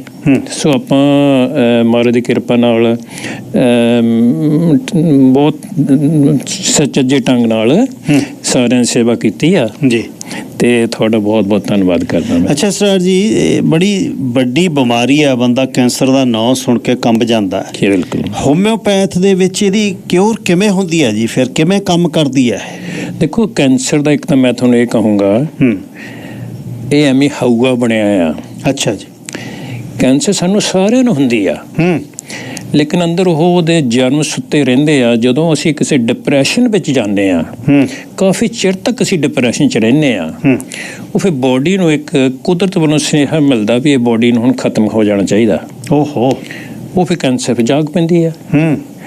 ਅਤੇ ਹੋਮੋਪੈਥੀ ਦੇ ਵਿੱਚ ਤਾਂ ਬਸ 2 ਡਰੋਪ ਪਾਈ ਦੇ ਜੀਭ 'ਤੇ ਬਸ। ਹੁਣ ਜਿਹੜੇ ਬੰਦਿਆਂ ਨੂੰ ਉਹਦੇ ਸਿੰਪਟਮ ਇਹ ਹੁੰਦੇ ਜੀ, ਨੀਂਦ ਨਹੀਂ ਆਉਂਦੀ ਰਾਤ ਨੂੰ, ਤੋੜਾ ਖੋਜ ਜਿਹੀ ਲੱਗੀ ਰਹਿੰਦੀ ਆ, ਬਿੰਦੇ ਚੱਟੇ ਮੈਨੂੰ ਪਤਾ ਨਹੀਂ ਕੀ ਹੋ ਜਾਂਦਾ। ਉਹ ਜਿਹੜੀਆਂ ਚੀਜ਼ਾਂ ਸਾਨੂੰ ਸਿੰਪਟਮ ਦਿੰਦੇ ਆ ਕੇ 2 ਡਰੋਪ ਜੀਭ 'ਤੇ ਪਾਇਆ, ਜਿਵੇਂ ਕਿ ਕੱਲ੍ਹ ਨੂੰ ਦੱਸਿਓ, ਦੂਸਰੇ ਦਿਨ ਫੋਨ ਹੁੰਦਾ ਵੀ ਰਾਤੀ ਮੈਂ ਬੜੀ ਗੂੜੀ ਨੀਂਦ ਸੁੱਤਾ, ਪਤਾ ਨਹੀਂ ਤੁਸੀਂ ਕੀ ਮੈਨੂੰ ਦੇ ਦਿੱਤਾ। 1 ਹਫ਼ਤੇ ਬਾਅਦ ਤਾਂ ਮੈਂ ਕੋਈ ਟੈਸਟ ਕਰਾਓ ਜਾ ਕੇ, ਬੰਦੇ ਬਹੁਤ ਖੁਸ਼ ਹੁੰਦੇ ਆ, ਬਹੁਤ ਠੀਕ ਹੁੰਦੇ ਆ। ਸਿੰਪਟਮ ਜਦ ਅਸੀਂ ਫੜ ਲਿਆ, ਉਹ ਸਿੰਪਟਮ ਤੁਹਾਡੀ ਕੈਂਸਰ ਲਿਵਰ ਵਿੱਚ ਆ, ਬੀਬੀਆਂ ਦੀ ਆਮ ਤੌਰ ਬ੍ਰੈਸਟ ਵਿੱਚ ਹੋ ਜਾਂਦੀ ਆ, ਜਾਂ ਕਿਸੇ ਵੀ ਜਗ੍ਹਾ 'ਤੇ ਹੈ, ਉਹ ਝੱਟ ਅਸਰ ਹੁੰਦਾ ਉਹਦਾ। ਅੱਛਾ ਜੀ, ਮਿਰਾਕਲ ਕੀ ਆ? 2 ਡਰੋਪਾਂ ਨਾਲ ਕੀ ਕਰ ਦਿੰਦੀ ਆ ਬੋਡੀ ਨੂੰ ਇਹ ਜਾ ਕੇ? ਇਹ ਹੈ ਜੀ ਵੀ ਸਾਡੀ ਬੋਡੀ ਨੂੰ ਇੱਕ ਮੈਸੇਜ ਦਿੱਤਾ ਜਾਂਦਾ ਕਿ ਬਈ ਇਸ ਚੀਜ਼ ਦੀ ਬੋਡੀ 'ਚ ਘਾਟ ਆ। ਬੋਡੀ ਆਪਣੇ ਆਪ ਨੂੰ ਆਪੇ ਕਿਉਰ ਕਰਦੀ ਆ। ਗਿੱਲ ਸਾਹਿਬ, ਮੈਂ ਥੋੜ੍ਹਾ ਧਾਰਮਿਕ ਬੰਦਾ ਆ। ਬਿਲਕੁਲ ਜੀ। ਮੈਂ ਇਹ ਸਮਝਦਾ ਕਿ ਇੱਕ ਮੈਂ ਆ, ਇੱਕ ਮੇਰੀ ਬੋਡੀ ਆ ਜੀ। ਜਦੋਂ ਜਿਹੜਾ ਮੈਂ ਉਹਦਾ ਤਾਂ ਮੈਨੂੰ ਨਹੀਂ ਪਤਾ ਮੈਂ ਕੌਣ ਆ, ਲੇਕਿਨ ਬੋਡੀ ਜਿਹੜੀ ਮੈਨੂੰ ਦਿੱਤੀ ਗਈ, ਮੈਨੂੰ ਇਹ ਨਹੀਂ ਪੁੱਛਿਆ ਗਿਆ ਤੇਰੀਆਂ ਅੱਖਾਂ ਕਿੱਦਾਂ ਦੀਆਂ ਹੋਣਗੀਆਂ, ਤੇਰੇ ਕੰਨ ਕਿੱਦਾਂ ਦੇ ਹੋਣਗੇ, ਤੇਰਾ ਰੰਗ ਕਿੱਦਾਂ ਦਾ ਹੋਊਗਾ, ਤੂੰ ਕਿੱਥੇ ਜਾਣ ਵਾਲਾ, ਕੀ ਕਰਨਾ। ਉਹਦੇ ਬਾਰੇ ਪਰਮਾਤਮਾ ਨੇ ਸਾਨੂੰ ਇੱਕ ਚੱਲਦਾ ਫਿਰਦਾ ਗੁਰਦੁਆਰਾ ਦਿੱਤਾ, ਕਿਉਂਕਿ ਪਰਮਾਤਮਾ ਇਹਦੇ ਵਿੱਚ ਬੈਠਾ ਆ ਜੀ। ਹੁਣ ਇਹਦੀ ਕੇਅਰ ਕਰਨੀ ਸਾਡਾ ਫਰਜ਼ ਬਣਦਾ ਜੀ। ਪਰ ਜਦੋਂ ਬੋਡੀ ਦੀ ਕਿਸੇ ਵਜ੍ਹਾ ਕਰਕੇ ਬੱਸ ਹੋ ਜਾਂਦੀ ਆ, ਅਸੀਂ ਕੁਛ ਚੰਗੀ ਐਕਸਰਸਾਈਜ਼ ਨਹੀਂ ਕਰਦੇ, ਚੰਗਾ ਖਾਣਾ ਨਹੀਂ ਖਾਂਦੇ, ਚੰਗੀ ਨੀਂਦ ਨਹੀਂ ਆਉਂਦੀ ਸਾਨੂੰ, ਉਦੋਂ ਬੋਡੀ ਦੀ ਬੱਸ ਹੋ ਜਾਂਦੀ ਹੈ। ਇਹ ਜਿਹੜੀ ਨੀਂਦ ਆ, ਇਹ ਬਹੁਤ ਜ਼ਰੂਰੀ ਆ ਸਾਡੇ ਲਈ, ਕਿ ਵੀ ਜਿਹੜੀ ਨੀਂਦ ਆ ਉਦੋਂ ਬੋਡੀ ਆਪਣੇ ਆਪ ਨੂੰ ਅੰਦਰ ਰਿਪੇਅਰ ਕਰਦੀ ਆ। ਜਦੋਂ ਆਪਾਂ ਸੌਂਦੇ ਹਾਂ, ਉਹ ਤੋਂ ਅਪਰੋਕਸੀਮੇਟਲੀ 2 ਜਾਂ 3 ਘੰਟੇ ਬਾਅਦ ਸਾਡਾ ਲਿਵਰ ਜਾਗਦਾ। ਜਦ ਆਪਾਂ ਸੌਂ ਜਾਂਦੇ ਹਾਂ। ਅੱਛਾ ਜੀ। ਉਹ ਜਿਹੜਾ ਲਿਵਰ ਹੈ, ਉਹਨੂੰ ਪਤਾ ਹੈ ਵੀ ਵਿਟਾਮਿਨ ਏ ਕਿੰਨੇ ਬਣਾਉਣੇ ਆ ਫੂਡ ਦੇ, ਬੀ ਕਿੰਨੇ ਬਣਾਉਣੇ ਆ, 12 ਕਿਸਮਾਂ ਦੇ, ਬੀ ਆ, ਸੀ ਆ, ਡੀ ਆ, ਈ ਆ, ਕੇ ਆ, ਅਤੇ ਇਹ ਸਾਰੇ ਵਿਟਾਮਿਨ ਫਿਰ ਕਿੰਨੇ ਤਰ੍ਹਾਂ ਦੇ ਹੋਰ ਮਿਨਰਲ ਬੋਡੀ ਬਣਾਉਂਦੀ ਆ। ਬੋਡੀ ਨੂੰ ਪੱਕਾ ਪਤਾ ਵੀ ਹਾਰਟ ਨੂੰ ਕਿਹੜੀ ਚੀਜ਼ ਦੇਣੀ ਆ, ਅੱਖਾਂ ਨੂੰ ਕਿਹੜੀ ਚੀਜ਼ ਦੇਣੀ ਆ। ਕਮਾਲ ਦੀ ਗੱਲ। ਅਤੇ ਉਹ ਜਿਹੜੀ ਚੀਜ਼ ਆ, ਉਹ ਜੇ ਸਾਨੂੰ ਨੀਂਦ ਨਹੀਂ ਠੀਕ ਆਉਂਦੀ, ਉਹ ਪੂਰਾ ਫਿਰ ਡਿਸਟਰੀਬਿਊਸ਼ਨ ਜਿਹੜੀ ਆ ਉਹ ਹੁੰਦੀ ਨਹੀਂ। ਨੀਂਦ ਕਿੰਨੀ ਚਾਹੀਦੀ ਹੈ ਜੀ ਹਰ ਇੱਕ ਨੂੰ? ਚਲੋ ਜਵਾਕਾਂ ਨੂੰ ਵੱਧ ਹੈ, ਅਡਲਟ ਨੂੰ ਕਿੰਨੀ ਨੀਂਦ ਚਾਹੀਦੀ ਹੈ? ਮੈਂ ਤਾਂ ਕੋਈ 7 ਤੋਂ 8 ਘੰਟੇ ਸੌਂਦਾ। ਡੀਪ ਚਾਹੀਦੀ ਆ? ਹਾਂਜੀ, ਪੂਰੀ ਗੂੜੀ ਨੀਂਦ ਚਾਹੀਦੀ ਹੈ? ਗੂੜੀ ਨੀਂਦ ਚਾਹੀਦੀ ਹੈ। ਅੱਛਾ, ਇਹਦੇ 'ਚ ਮੇਰੇ ਖਿਆਲ ਫਿਰ ਨੀਂਦ ਹੀ ਕਾਰਨ ਆ ਜੀ ਵੱਡਾ ਸਾਰਾ, ਡਿਪਰੈਸ਼ਨ ਦਾ, ਹੋਰ ਬਿਮਾਰੀਆਂ ਦਾ। ਜੇ ਨੀਂਦ ਪ੍ਰੋਪਰ ਨਹੀਂ ਆਉਂਦੀ, ਇਹ ਵੱਡਾ ਕਾਰਨ ਆ ਜੀ? ਮੈਂ ਸਮਝਦਾ 3 ਕਾਰਨ। ਅੱਛਾ ਜੀ। ਇੱਕ ਤਾਂ ਆਪਾਂ ਪਿਛਲੇ ਵੀਕ ਵੀ ਡਿਸਕਸ ਕੀਤਾ ਸੀਗਾ ਜੀ, ਸਵੇਰ ਨੂੰ ਨਿਰਣੇ ਕਾਲ ਜੇ ਥੋੜ੍ਹੀ ਜਿਹੀ ਐਕਸਰਸਾਈਜ਼ ਜ਼ਰੂਰ ਕਰੋ, 5-10 ਮਿੰਟ, ਜਿੱਦਾਂ ਦੀ ਵੀ ਐਕਸਰਸਾਈਜ਼ ਤੁਸੀਂ ਕਰਨੀ ਚਾਹੁੰਦੇ ਹੋ ਜ਼ਰੂਰ ਕਰੋ। ਠੀਕ। ਨੰਬਰ 2, ਫੂਡ ਜਿਹੜਾ ਸਾਡੀ ਬੋਡੀ ਬਣੀ ਆ ਕੈਮੀਕਲਸ ਤੋਂ, ਅਤੇ ਇਹ ਸਾਨੂੰ ਕੈਮੀਕਲ ਇਹਦੇ 'ਚ ਪਾਉਣੇ ਪੈਂਦੇ। ਕੈਮੀਕਲ ਤੋਂ ਮੇਰਾ ਮਤਲਬ ਹੈ ਫੂਡ। ਸੋਹਣਾ ਫੂਡ ਖਾਣਾ ਚਾਹੀਦਾ। ਇੱਥੇ ਤਾਂ ਆਪਾਂ ਬੜੇ ਲੱਕੀ ਆ ਕੈਨੇਡਾ ਦੇ ਵਿੱਚ, ਇੱਥੇ ਬਲੂਬੈਰੀ ਦੇਖੋ ਕਿੰਨੀ ਹੁੰਦੀ ਆ। ਜਾਣੀਆਂ ਹੁਣ ਅਗਲੇ ਮਹੀਨੇ ਸ਼ੁਰੂ ਹੋ ਜਾਣੀ। ਹਾਂਜੀ 2 ਮਹੀਨਿਆਂ ਨੂੰ। ਬਲੂਬੈਰੀ ਸਭ ਇੰਨੀ ਵਧੀਆ ਚੀਜ਼ ਆ, ਫਲੂ ਦੇ ਵਿੱਚ ਵੀ ਕੰਮ ਆਉਂਦੀ ਆ, ਇਮਿਊਨ ਸਿਸਟਮ ਵਿੱਚ ਵੀ ਕੰਮ ਆਉਂਦੀ ਆ, ਐਂਟੀਬਾਇਓਟਿਕ ਵਿੱਚ ਕੰਮ ਆਉਂਦੀ ਆ, ਐਂਟੀ ਮਾਈਕਰੋ ਹੁੰਦੇ ਆ ਇੱਕ ਉਹ 'ਚ ਕੰਮ ਆਉਂਦੀ ਆ। ਇਹ ਤਾਂ ਮੈਂ ਕਹਿੰਦਾ ਵੀ ਇੱਥੇ ਇੰਨੀਆਂ ਸੋਹਣੀਆਂ ਸੋਹਣੀਆਂ ਚੀਜ਼ਾਂ, ਫਿਰ ਇੱਥੇ ਡਾਕਟਰੀ ਫਰੀ ਆ, ਹੌਸਪੀਟਲ ਚੱਲ ਜਾਓ, ਦਵਾਈਆਂ ਤੋਂ ਛੁੱਟ, ਇੰਨਾ ਕੁਛ ਸਾਡੀ ਸਿਹਤ ਨੂੰ ਠੀਕ ਰੱਖਣ ਲਈ ਇਸ ਦੇਸ਼ ਵਿੱਚ ਹੈਗਾ। ਅਸੀਂ ਤਾਂ ਬੜੇ ਕਰਮਾਂ ਵਾਲੇ ਆ, ਇੱਥੇ ਰਹਿੰਦੇ ਹਾਂ। ਸੋ ਇਸ ਕਰਕੇ ਮੈਂ ਸੋਚਦਾ ਵੀ ਥੋੜ੍ਹੀ ਸਵੇਰ ਨੂੰ ਐਕਸਰਸਾਈਜ਼ ਜ਼ਰੂਰ ਕਰੋ, ਸੋਹਣਾ ਫੂਡ ਖਾਓ, ਅਤੇ ਪਲੱਸ ਆਪਣਾ ਕੀ ਨਾਂ ਹੈ ਵੀ ਨੀਂਦ ਹੈ ਜਿਹੜੀ ਇਹ ਜ਼ਰੂਰ ਚਾਹੀਦੀ ਹੈ ਬੰਦੇ ਨੂੰ। ਜੇ ਨੀਂਦ ਨਹੀਂ ਆ ਰਹੀ ਤਾਂ ਉਹਦਾ ਕੋਈ ਨਾ ਕੋਈ ਇਲਾਜ ਜ਼ਰੂਰ ਕਰੋ। ਇਹ ਬਹੁਤ ਸੀਰੀਅਸ ਗੱਲ ਹੈ। ਇਹ ਤੁਸੀਂ ਬੇਸਿਕਲੀ ਹੋਮਿਓਪੈਥ ਜਿਹੜੇ ਨੇ ਉਹ ਬਾਡੀ ਰੀਸੈਟ ਕਰਦੇ ਹੋ?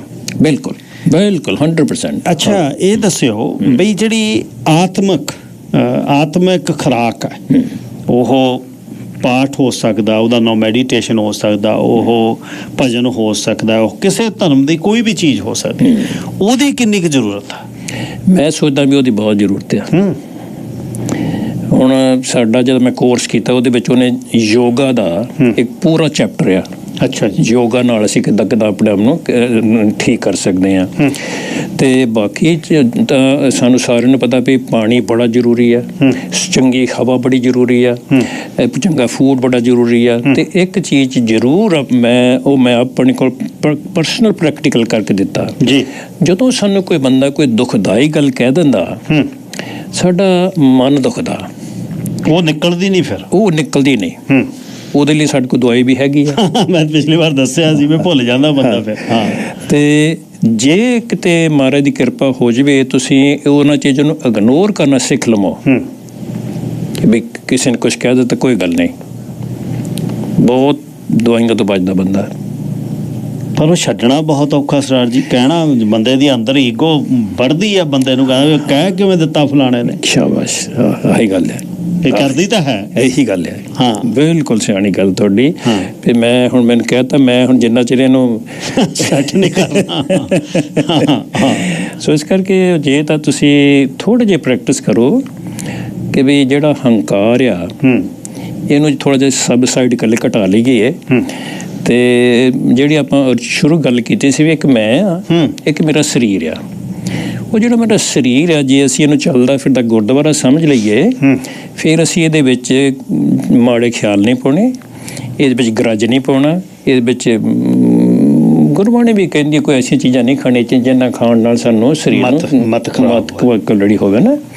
ਸੋ ਉਹ ਮੈਂ ਸੋਚਦਾ ਵੀ ਚੰਗੀ ਨੀਂਦ, ਚੰਗਾ ਖਾਣਾ ਅਤੇ ਥੋਟ ਜਿਹੜੀ ਹੈਗੀ ਉਹਨੂੰ ਕਲੀਨ ਰੱਖਣਾ, ਮਨ ਸਾਫ਼ ਰੱਖਣਾ, ਇਹ ਬਹੁਤ ਜ਼ਰੂਰੀ ਹੈ। ਮੈਂ ਇਸ ਗੱਲ ਦੇ ਵਿੱਚ ਬਹੁਤ ਹੀ ਪਹਿਰਾ ਦਿੰਦਾ ਹੁੰਦਾ। ਸੋ ਇਹ ਬਹੁਤ ਜ਼ਰੂਰੀ ਹੈ।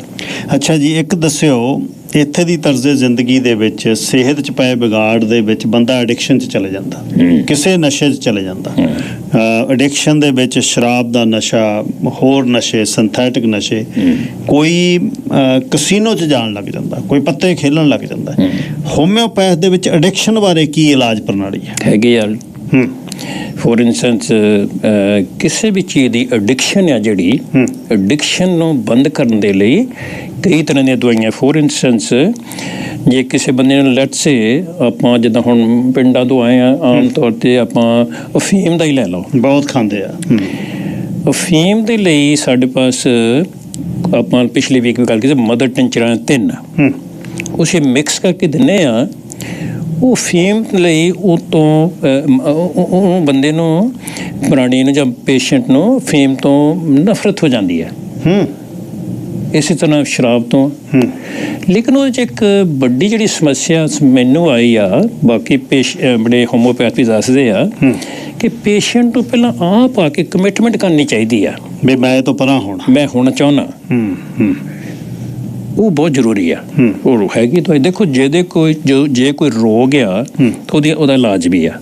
ਸੋ ਬਾਡੀ ਨੂੰ, ਸਰੀਰ ਨੂੰ ਕੋਈ ਦੁੱਖ ਨਹੀਂ ਮਿਲਦਾ ਤੇ ਤੁਸੀਂ ਇਹ ਤੋਂ ਸਾਫ਼ ਹੋ ਸਕਦੇ ਹੋ। ਬਿਲਕੁਲ ਹੋ ਸਕਦੇ। ਅੱਛਾ ਜੀ, ਇੱਕ ਪਹਿਲਾਂ ਤੁਸੀਂ ਵਿਟਾਮਿਨ ਦੱਸ ਰਹੇ ਸੀ, ਜਦ ਲਿਵਰ ਨੂੰ ਕਿਉਰ ਕਰਨ ਲਈ ਜਦ ਲਿਵਰ ਤੁਸੀਂ ਕਹਿੰਦੇ ਫੈਟੀ ਲਿਵਰ ਹੋ ਗਿਆ ਜੀ, ਲਿਵਰ ਟੌਕਸਿਕ ਨਾਲ ਲੜਦਾ ਹਰ ਰੋਜ਼। ਜਦ ਤੁਸੀਂ ਮੂੰਹ 'ਚ ਕੁਛ ਪਾਉਣਾ ਉੱਥੇ ਜਾਣਾ ਉਹਨੇ ਲੜਨਾ। ਬਿਲਕੁਲ। ਤੇ ਕਈ ਵਾਰ ਸਾਨੂੰ ਪਤਾ ਹੀ ਜਦ ਲੱਗਦਾ ਜਦ ਆਪਟੀਮਮ ਕੰਮ ਹੋ ਜਾਂਦਾ। ਲਿਵਰ ਦੀ ਸੰਭਾਲ ਦੇ ਲਈ ਹੋਮਿਓਪੈਥ ਕੀ ਕਹਿੰਦੀ ਹੈ? ਦੇਖੋ, ਇੱਕ ਮੈਂ ਮਾਫ਼ ਕਰਨਾ, ਇਹਦੇ 'ਚ ਮੈਂ ਤੁਹਾਨੂੰ ਗੱਲ ਸ਼ੁਰੂ ਕਰਨਾ ਚਾਹੁੰਦਾ ਇੱਥੋਂ ਜੀ, ਕਿ ਵੀ ਜਦੋਂ ਸਾਨੂੰ ਕੋਈ ਤਕਲੀਫ ਸਰੀਰ 'ਚ ਹੁੰਦੀ ਆ, ਸਰੀਰ ਸਾਨੂੰ ਦੱਸ ਦਿੰਦਾ ਹੈ ਵੀ ਇਸ ਫੂਡ ਖਾਣ ਨਾਲ ਆਹ ਪ੍ਰੋਬਲਮ ਹੋ ਰਹੀ ਆ ਜੀ। ਜਦੋਂ ਅਸੀਂ ਸਰੀਰ ਦੀ ਆਵਾਜ਼ ਸੁਣਨੀ ਬੰਦ ਕਰ ਦਿੰਦੇ ਆ, ਉਦੋਂ ਫਿਰ ਸਾਨੂੰ ਪ੍ਰੋਬਲਮ ਵੱਧਦੀ ਆ। ਹੁਣ ਲਿਵਰ ਦੀ ਤੁਸੀਂ ਕਹਾਣੀ ਕੀਤੀ ਆ, ਲਿਵਰ ਤਾਂ ਐਸਾ ਸਾਡੇ ਬੋਡੀ 'ਚ ਪਾਰਟ ਹੈ, ਇਕੱਲਾ ਲਿਵਰ, ਇਹਨੂੰ ਜੇ ਅੱਧਾ ਕੱਟ ਵੀ ਦਿੱਤਾ ਜਾਵੇ ਇਹ ਆਪਣੇ ਆਪ ਨੂੰ ਫੇਰ ਰਿਪੇਅਰ ਕਰ ਲੈਂਦਾ। ਸਿਰਫ ਲਿਵਰ, ਹੋਰ ਨਹੀਂ ਪਾਰਟ ਆਪਣੀ ਬੋਡੀ ਦੇ। ਲਿਵਰ ਤਾਂ ਆਪਣੇ ਆਪ ਨੂੰ ਆਪੇ ਰਿਪੇਅਰ ਕਰ ਲੈਂਦਾ, ਕਿਉਂਕਿ ਹੈ ਵੀ ਬਹੁਤ ਜ਼ਰੂਰੀ। ਸੋ ਇਸ ਕਰਕੇ ਲਿਵਰ ਦੇ ਲਈ ਆਪਣੇ ਪਾਸ ਬਹੁਤ ਸੋਹਣੀਆਂ ਮੈਡੀਸਨਸ ਹੈਗੀਆਂ ਤੇ ਉਹ ਆਪਾਂ ਦਿੱਤੀਆਂ ਜਾਂਦੀਆਂ। ਥੋੜ੍ਹਾ ਪਾਣੀ ਹਿਸਾਬ ਕਿਤਾਬ ਨਾਲ ਪੀਓ, ਐਸੀਆਂ ਚੀਜ਼ਾਂ ਨਾ ਪਾਓ ਬੋਡੀ ਵਿੱਚ ਜਿਹੜੀਆਂ ਠੀਕ ਨਹੀਂ ਹੈਗੀਆਂ। ਕਾਮਨ ਸੈਂਸ ਆ। ਸੋ ਹੁਣ ਲੈਟਸ ਸੇ ਵੀ ਆਪਾਂ ਬਲੂਬੈਰੀ ਦੀ ਗੱਲ ਕਰਦੇ ਸੀ, ਬਲੂਬੈਰੀ ਬਹੁਤ ਕੁਛ ਉਹਦੇ 'ਚ। ਹੁਣ ਜੇ ਫਰਜ਼ ਕਰੋ ਲਿਵਰ ਤੁਹਾਡਾ ਠੀਕ ਨਹੀਂ ਹੈਗਾ ਤੇ ਇਹਦਾ ਮਤਲਬ ਤੁਹਾਨੂੰ ਥੋੜ੍ਹਾ ਲਾਈਟ ਫੂਡ ਖਾਣ ਦੀ ਲੋੜ ਆ। ਮੈਂ ਕਈ ਪੇਸ਼ੈਂਟ ਨੂੰ ਇਹ ਵੀ ਕਹਿੰਦਾ ਨਾ ਵੀ ਜੇ ਤੁਹਾਨੂੰ ਬਹੁਤਾ ਕੁਛ ਨਹੀਂ ਪਚਦਾ ਤੁਸੀਂ ਟੈਸਟ ਕਰੋ, ਬਨਾਨਾ ਪਚਦਾ ਤੁਹਾਨੂੰ, ਬਨਾਨਾ ਲਓ। ਜਿਹੜੀ ਚੀਜ਼ ਤੁਹਾਨੂੰ ਦੱਸ ਰਹੀ ਹੈ ਲਿਵਰ, ਤੁਹਾਨੂੰ ਦੱਸ ਰਿਹਾ ਵੀ ਆਹ ਚੀਜ਼ ਮੈਨੂੰ ਨਹੀਂ ਚਾਹੀਦੀ, ਉਹਨੂੰ ਨਹੀਂ ਖਾਓ ਕੁਛ ਦਿਨ ਲਈ, ਨਾਲ ਦਵਾਈ ਲਓ ਤੇ ਲਿਵਰ ਬਿਲਕੁਲ ਠੀਕ ਹੋ ਜਾਂਦਾ। ਜਿਹੜੀ ਹੁਣ ਆਪਾਂ ਲਿਵਰ ਦੇ ਤੁਸੀਂ ਕਿਹਾ ਵੀ ਜਿਹੜੇ ਐਂਜ਼ਾਈਮ ਤੇ ਵਿਟਾਮਿਨਸ ਵਗੈਰਾ ਰਾਤ ਨੂੰ ਬਣਾਉਂਦਾ ਹੈ, ਹੋਮਿਓਪੈਥ ਇਹ ਵੀ ਕਹਿੰਦੀ ਆ ਵੀ ਜਿਸ ਤਰ੍ਹਾਂ ਮਲਟੀਵਿਟਾਮਿਨ ਆਪਾਂ ਕੁਛ ਨਾ ਕੁਛ ਲੈਂਦੇ ਆ ਐਲੋਪੈਥੀ ਦੇ ਵਿੱਚ, ਹੋਮਿਓਪੈਥੀ ਦੇ ਵਿੱਚ ਡੇਲੀ ਡੋਸਸ ਵੀ ਕੋਈ ਹੈਗੀਆਂ ਕਿਸੇ ਚੀਜ਼ ਦੀਆਂ? ਨਹੀਂ, ਸੌਰੀ ਮੈਂ ਫਿਰ ਕੁਛ ਵੀ ਜਿਹੜਾ ਹਰ ਰੋਜ਼ ਤੁਸੀਂ ਬਿਨਾਂ ਬਿਮਾਰੀ ਤੋਂ ਵੈਲਬੀਇੰਗ ਲਈ ਲੈਣਾ ਹੋਵੇ, ਇਹੋ ਜਿਹਾ ਕੁਛ ਵੀ ਹੋਮਿਓਪੈਥ 'ਚ ਹੈ? ਦੇਖੋ, ਇੱਦਾਂ ਦੀ ਤਾਂ ਚੀਜ਼ ਨਹੀਂ ਹੈ। ਹੋਮਿਓਪੈਥੀ ਜਿਹੜੀ ਹੈਗੀ ਆ ਇਹ ਬੇਸਿਕਲੀ ਸਾਡੇ ਸਰੀਰ ਨੂੰ ਇੱਕ ਮੈਸੇਜ ਦਿੰਦੀ ਆ ਵੀ ਸਰੀਰ ਤੇ ਇਹ ਸਰੀਰ ਤੇਰੇ ਵਿੱਚ ਇਸ ਚੀਜ਼ ਦੀ ਘਾਟ ਹੋ ਗਈ ਆ, ਆਹ ਦਵਾਈ ਲਾ। ਹੁਣ ਉਹ ਆਪਣੇ ਆਪ ਨੂੰ ਉਹ ਐਂਜ਼ਾਈਮ ਸਰੀਰ 'ਚ ਪ੍ਰੋਡਿਊਸ ਕਰ ਦਿੰਦਾ ਤੇ ਬੰਦਾ ਉੱਦਾਂ ਹੁੰਦਾ। ਫਿਰ ਲੈਟਸ ਸੇ ਕੈਂਸਰ ਦੀ ਗੱਲ ਲੈ ਲਓ, ਹੁਣ ਅਸੀਂ 2 ਡ੍ਰੌਪ ਜੀਭ ਤੇ ਪਾਏ ਆ, ਪੇਸ਼ੈਂਟ ਵੀ ਦੇਖਦਾ ਵੀ ਬਸ ਇੰਨੀ ਗੱਲ ਆ, ਤੁਸੀਂ ਮੈਨੂੰ ਦਵਾਈ ਨਹੀਂ ਦੇਣੀ, ਮੈਂ ਬਸ ਇੰਨੇ ਬਹੁਤ ਆ। ਉਹ 2 ਡ੍ਰੌਪ ਨੇ ਅੰਦਰ ਜਾ ਕੇ ਸਰੀਰ ਨੂੰ ਇੱਕ ਸਟਰੋਂਗ ਮੈਸੇਜ ਦੇਣਾ ਕਿ ਵੀ ਆਹ ਚੀਜ਼ ਦੀ ਘਾਟ ਹੈ ਸਰੀਰ 'ਚ। ਗਿੱਲ ਸਾਹਿਬ, ਇਹ ਇੰਨੀ ਵੰਡਰਫੁਲ ਚੀਜ਼ ਆਪਣਾ ਸਰੀਰ, ਵੀ ਹੈਰਾਨੀ ਹੁੰਦੀ ਹੈ ਮੈਨੂੰ ਆਪ ਖੁਦ ਨੂੰ। ਮੈਨੂੰ 17 ਸਾਲ ਹੋ ਗਏ ਇਸ ਬਿਜ਼ਨਸ 'ਚ ਹੁਣ, ਮੈਨੂੰ ਖੁਦ ਨੂੰ ਹੈਰਾਨੀ ਹੁੰਦੀ ਵੀ 2 ਡ੍ਰੌਪ ਨਾਲ ਕਿੱਦਾਂ ਫਰਕ ਪੈ ਜਾਂਦਾ, ਪੈਂਦਾ ਹੈ। ਹਰ ਕੋਈ ਰੋਜ਼ ਹਰ ਪੇਸ਼ੈਂਟ ਆਉਂਦੇ ਆ, ਦੱਸਦੇ ਆ ਸਾਨੂੰ ਵੀ ਤੁਸੀਂ 2 ਡ੍ਰੌਪ ਵੀ ਦਿੱਤੇ ਸੀ, ਮੈਂ ਤਾਂ ਬਿਲਕੁਲ ਠੀਕ ਹੋਇਆ। ਹਾਂ, ਅਸੀਂ ਉਹਨੂੰ ਐਵੇਂ ਚੀਟਿੰਗ ਕਰੀਏ ਫਿਰ ਆਹ ਵੀ ਖਾ ਲਾ, ਇੱਦਾਂ ਦਾ ਮੇਰਾ ਸੁਭਾਅ ਨਹੀਂ ਹੈ। ਗੋਲੀਆਂ ਆਹ ਵੀ ਲੈ ਜਾ, ਆਹ ਵੀ ਲੈ ਜਾ, ਇੱਦਾਂ ਨਹੀਂ। ਹੁਣ ਵੇਖੋ ਕਈ ਪੇਸ਼ੈਂਟ ਆਉਂਦੇ ਆ, ਜੇ ਫਲਾਣੇ ਬੰਦੇ ਨੇ ਸਾਨੂੰ ਆਹ ਦਵਾਈ ਦੇ 5 6 6 7 8 ਦਵਾਈਆਂ ਬੈਗ ਭਰਿਆ ਪਿਆ, ਤੇ ਹੁਣ ਮੈਂ ਤਾਂ ਇਸ ਗੱਲ ਦਾ ਵਿੱਚ ਪਹਿਰਾ ਨਹੀਂ ਦਿੰਦਾ ਕਿਉਂਕਿ ਆਪਾਂ ਜ਼ਿਆਦਾ ਸੇਵਾ ਕਰਦੇ ਹਾਂ ਨਾ। ਤੇ ਮੇਰਾ ਖਿਆਲ ਹੈ ਕਿ ਐਸੀ ਜਿਹੜੀਆਂ ਹੁਣ ਤੁਸੀਂ ਤੁਹਾਡਾ ਸਵਾਲ ਤਾਂ ਹੈਗਾ ਬਹੁਤ ਗੁੱਡ, ਲੇਕਿਨ ਇਹਦਾ ਜਵਾਬ ਮੈਂ ਜਿਹੜਾ ਪਿਛਲੀ ਵੀਕ ਵਜੇ ਹੁਣ ਵੀ ਦਿੰਦਾ, ਥੋੜ੍ਹਾ ਜਿਹਾ ਆਪਣੇ ਆਪ ਨੂੰ ਸਵੇਰ ਨੂੰ ਉੱਠੋ, ਨਿਰਣੇ ਕਾਲ ਜੇ ਐਕਸਰਸਾਈਜ਼ ਕਰੋ। ਉਹਦਾ ਕਾਰਨ ਇਹ ਹੈ ਵੀ ਜਿਹੜਾ ਰਾਤ ਨੂੰ ਅਸੀਂ ਸੌਂਦੇ ਹਾਂ, ਜਦੋਂ ਸਾਡੇ ਬੋਡੀ ਦੀ ਜਿਹੜੀ ਫੂਡ ਦੀ ਡਿਸਟਰੀਬਿਊਸ਼ਨ ਹੁੰਦੀ ਆ, ਉਹਦੇ ਵਿੱਚੋਂ ਕੁਛ ਫੂਡ ਬਚ ਜਾਂਦਾ। ਨੇਚਰ ਨੇ ਸਾਡੀ ਬੋਡੀ ਵਿੱਚ ਜਿਹੜਾ ਗੋਲ ਬਲੈਡਰ ਰੱਖਿਆ ਆ, ਜਿਹਨੂੰ ਅਸੀਂ ਪਿੱਤਾ ਕਹਿੰਦੇ ਆ, ਉਹ ਗੋਲ ਬਲੈਡਰ ਦੇ ਵਿੱਚ ਉਹ ਫੂਡ ਐਨਰਜੀ ਜਿਹੜੀ ਆ ਚਲ ਜਾਂਦੀ ਆ। ਅੱਛਾ ਜੀ। ਜਦੋਂ ਅਸੀਂ ਕਿਸੇ ਫਰਜ਼ ਕਰ ਲਓ ਕੋਈ ਦਿਨ ਨੂੰ ਕੋਈ ਸਟ੍ਰੈਸ ਵਿੱਚ ਜਾਂਦੇ ਆ ਜਾਂ ਸਾਨੂੰ ਕੋਈ ਅਚਾਨਕ ਕੋਈ ਫਿਕਰ ਚਿੰਤਾ ਹੋ ਜਾਂਦੀ ਆ, ਉਹ ਫਿਰ ਗੋਲ ਬਲੈਡਰ ਚੋਂ ਲਿਵਰ ਉਸ ਚੀਜ਼ ਨੂੰ ਲੈ ਕੇ ਸਰੀਰ ਦੇ ਜਿੱਥੇ ਲੋੜ ਹੈ ਉੱਥੇ ਪਹੁੰਚਾਉਂਦਾ। ਇਸੇ ਕਰਕੇ ਗੋਲ ਬਲੈਡਰ ਦੇ ਵਿੱਚ ਪੱਥਰ ਛੇਤੀ ਪੈਦਾ ਹੋ ਜਾਂਦੇ, ਸਟੋਨ ਜਿਹਨੂੰ ਆਪਾਂ ਕਹਿੰਦੇ ਆ। ਉਹ ਕੀ ਹੈ ਕਿ ਵੀ ਤੁਸੀਂ ਸੋਹਣੀ ਜ਼ਿੰਦਗੀ ਬਤੀਤ ਕਰ ਰਹੇ ਆ, ਗੋਲ ਬਲੈਡਰ 'ਚ ਕਾਫੀ ਦਿਨ ਫੂਡ ਪਿਆ ਰਿਹਾ, ਉਹ ਵੀ ਕਈ ਦਫਾ ਸੋਲਿਡ ਹੋ ਜਾਂਦਾ। ਤੁਸੀਂ ਮੈਂ ਤੁਹਾਨੂੰ ਦੱਸਦਾ, ਮੈਨੂੰ ਖੁਦ ਨੂੰ ਗੋਲ ਬਲੈਡਰ ਦੀ ਪ੍ਰੋਬਲਮ ਹੋ ਗਈ ਸੀ। ਸੋ ਇਸ ਕਰਕੇ ਜਿਹੜਾ ਸਵੇਰ ਨੂੰ ਉੱਠਣਾ ਆ, ਐਕਸਰਸਾਈਜ਼ ਕਰਨੀ ਆ, ਉਹ ਗੋਲ ਬਲੈਡਰ 'ਚੋਂ ਜਿਹੜਾ ਰਾਤ ਦਾ ਸਮਾਨ ਪਿਆ ਉਹਨੂੰ ਸਰੀਰ ਕੱਢ ਕੇ એનર્ਜੀ ਕੱਢ ਲੈਂਦਾ, ਐਨਰਜੀ ਪ੍ਰੋਡਿਊਸ ਕਰਦਾ। ਜੇ ਉਹ ਨਾ ਪ੍ਰੋਡਿਊਸ ਕਰੇ, ਉਹ ਕਈ ਦਫਾ ਉਹ ਐਨਰਜੀ ਫੈਟ ਬਣ ਕੇ ਸਾਡੇ ਸਰੀਰ 'ਚ ਬਹਿ ਜਾਂਦੀ ਆ। ਜਦੋਂ ਇਹ ਫੈਟ ਬਣ ਗਈ ਫਿਰ ਇਹਨੂੰ ਮੁੜ ਕੇ ਐਨਰਜੀ ਬਣਾਉਣਾ ਬਹੁਤ ਔਖਾ ਹੁੰਦਾ। ਇਹ ਫੈਟ ਨੂੰ ਰਿਡਿਊਸ ਕਰਨ ਲਈ ਸਵੇਰੇ ਐਕਸਰਸਾਈਜ਼ ਥੋੜ੍ਹੀ ਜਿਹੀ ਕਰੋ। ਉਹ ਜਿਹੜਾ ਗੋਲ ਬਲੈਡਰ ਵਿੱਚ ਆਪਣਾ ਰਾਤ ਦੇ ਫੂਡ ਪਿਆ ਉਹਨੂੰ ਅਸੀਂ ਐਨਰਜੀ ਵਿੱਚ ਯੂਜ਼ ਕਰ ਲਿਆ। ਦੂਸਰੀ ਚੀਜ਼ ਜਿਹੜੀ ਆਪਾਂ ਬਾਰ-ਬਾਰ ਕਹਿੰਦੇ, ਮੈਂ ਤਾਂ ਕਹਿਣਾ ਚਾਹ ਕੇ ਹਰੇਕ ਸੱਜਣ ਨੂੰ ਇਸ ਗੱਲ ਦਾ ਪਤਾ ਲੱਗ ਜਾਵੇ, ਥੋੜ੍ਹੀ ਐਕਸਰਸਾਈਜ਼ ਕਰੋ, ਸੋਹਣਾ ਫੂਡ ਖਾਓ, ਸੋਹਣੀ ਨੀਂਦ ਪਾਓ, ਆਪਣੇ ਮਨ ਨੂੰ ਸਾਫ਼ ਸੁਥਰਾ ਰੱਖੋ। ਮਨ ਦੇ ਵਿੱਚ ਇੰਨਾ ਗਰਜਫੁਲ ਨਹੀਂ ਹੋਣ ਦੀ ਲੋੜ ਹੁੰਦੀ। ਔਰ ਜਿੰਨੇ ਵੀ ਅਸੀਂ ਦੇਖਦੇ ਹਾਂ, ਗਿੱਲ ਸਾਹਿਬ ਮਾਫ਼ ਕਰਨਾ, ਝਗੜੇ ਹੁੰਦੇ ਆ ਦੁਨੀਆ ਵਿੱਚ, ਇਹ ਹੰਕਾਰ ਦਾ ਹੀ ਆ। ਹਾਂ, ਰੌਲਾ ਤਾਂ ਹੋਰ ਕੋਈ ਹੈ ਹੀ ਨਹੀਂ। ਵੀ ਤੁਸੀਂ ਆਪਣੇ ਹੰਕਾਰ ਨੂੰ ਜੇ ਤੁਸੀਂ ਲੈਟ ਗੋ ਕਰ ਦਿੰਦੇ ਹੋ ਤਾਂ ਸੌਖੇ ਹੋ। ਅੱਛਾ, ਬਸ ਤੁਰਨਾ ਹੀ ਆ ਉੱਥੋਂ। ਹਾਂ, ਬਸ ਬਹੁਤ ਸਿਆਣੀ ਗੱਲ ਹੈ। ਅੱਛਾ ਸਰ ਜੀ, ਇੱਕ ਹੋਰ ਦੱਸਿਓ, ਆਟੋ ਇਮਿਊਨ ਡਿਜ਼ੀਜ਼ ਬਹੁਤ ਆ ਇੱਥੇ। ਮੈਂ ਪਤਾ ਹੀ ਨਹੀਂ ਕਿੰਨੇ ਕੁ ਬੰਦੇ ਠੀਕ। ਮੇਰੇ ਇੱਕ ਨੋਨ ਵੈਦ ਨੇ, ਉਹ ਅਲਸਰੇਟਿਵ ਕੋਲਾਈਟਸ ਦੀ ਦਵਾਈ ਦਿੰਦੇ ਨੇ, ਸਾਡੇ ਪਿੰਡਾਂ ਦੇ ਨੇ। ਫਿਰ ਉਹਨਾਂ ਨੇ ਹੁਣ ਵੱਡੇ ਲੈਵਲ 'ਤੇ ਇੰਡਸਟਰੀ ਲਾ ਕੇ ਹੁਣ ਉਹ ਟੋਰਾਂਟੋ ਰਹਿੰਦੇ ਨੇ, ਅਤੇ ਬਿੱਲ ਦੇ ਦਰਖਤ ਤੋਂ ਉਹਦੀ ਦਵਾਈ ਬਣਦੀ ਆ। ਕਿੰਨੇ ਅਲਸਰੇਟਿਵ ਕੋਲਾਈਟਸ ਦੇ ਬੰਦੇ ਠੀਕ ਕੀਤੇ। ਅਤੇ ਇੱਕ ਗਠੀਆ, ਦੋ ਚੀਜ਼ਾਂ ਦੇ ਬਾਰੇ, ਅਲਸਰੇਟਿਵ ਕੋਲਾਈਟਸ, ਬੜੀ ਅੰਤੜੀ ਦਾ ਕੈਂਸਰ, ਅਤੇ ਗਠੀਏ ਦੇ ਬਾਰੇ ਦੱਸੋ ਜੀ। ਬਸ ਇਹੀ ਹੈ ਜੀ ਕਿ ਭਈ ਅਗੇਨ ਮੈਂ ਤਾਂ ਇਹੀ ਕਹਿੰਦਾ ਕਿ ਮੈਂ 50 ਸਾਲ ਦੀ ਉਮਰ ਤੱਕ ਬਹੁਤ ਦੁਖੀ ਰਿਹਾ। ਅੱਛਾ ਜੀ। ਬੈਕ ਇੱਕ ਬੜੀ ਕਈ ਦਫਾ ਹਫ਼ਤਾ ਬੈੱਡ 'ਚ ਪਿਆ। ਪਤਾ ਨਹੀਂ ਕਿੰਨੇ ਡਾਕਟਰ ਦੇਖੇ, ਕਿੰਨੇ ਪੈਸੇ ਵੇਸਟ ਕੀਤੇ ਦਵਾਈਆਂ 'ਤੇ, ਆਹ ਖਾ ਲਓ, ਆਹ ਖਾ ਲਓ, ਆਹ ਖਾ ਲਓ, ਆਹ ਖਾ ਲਓ।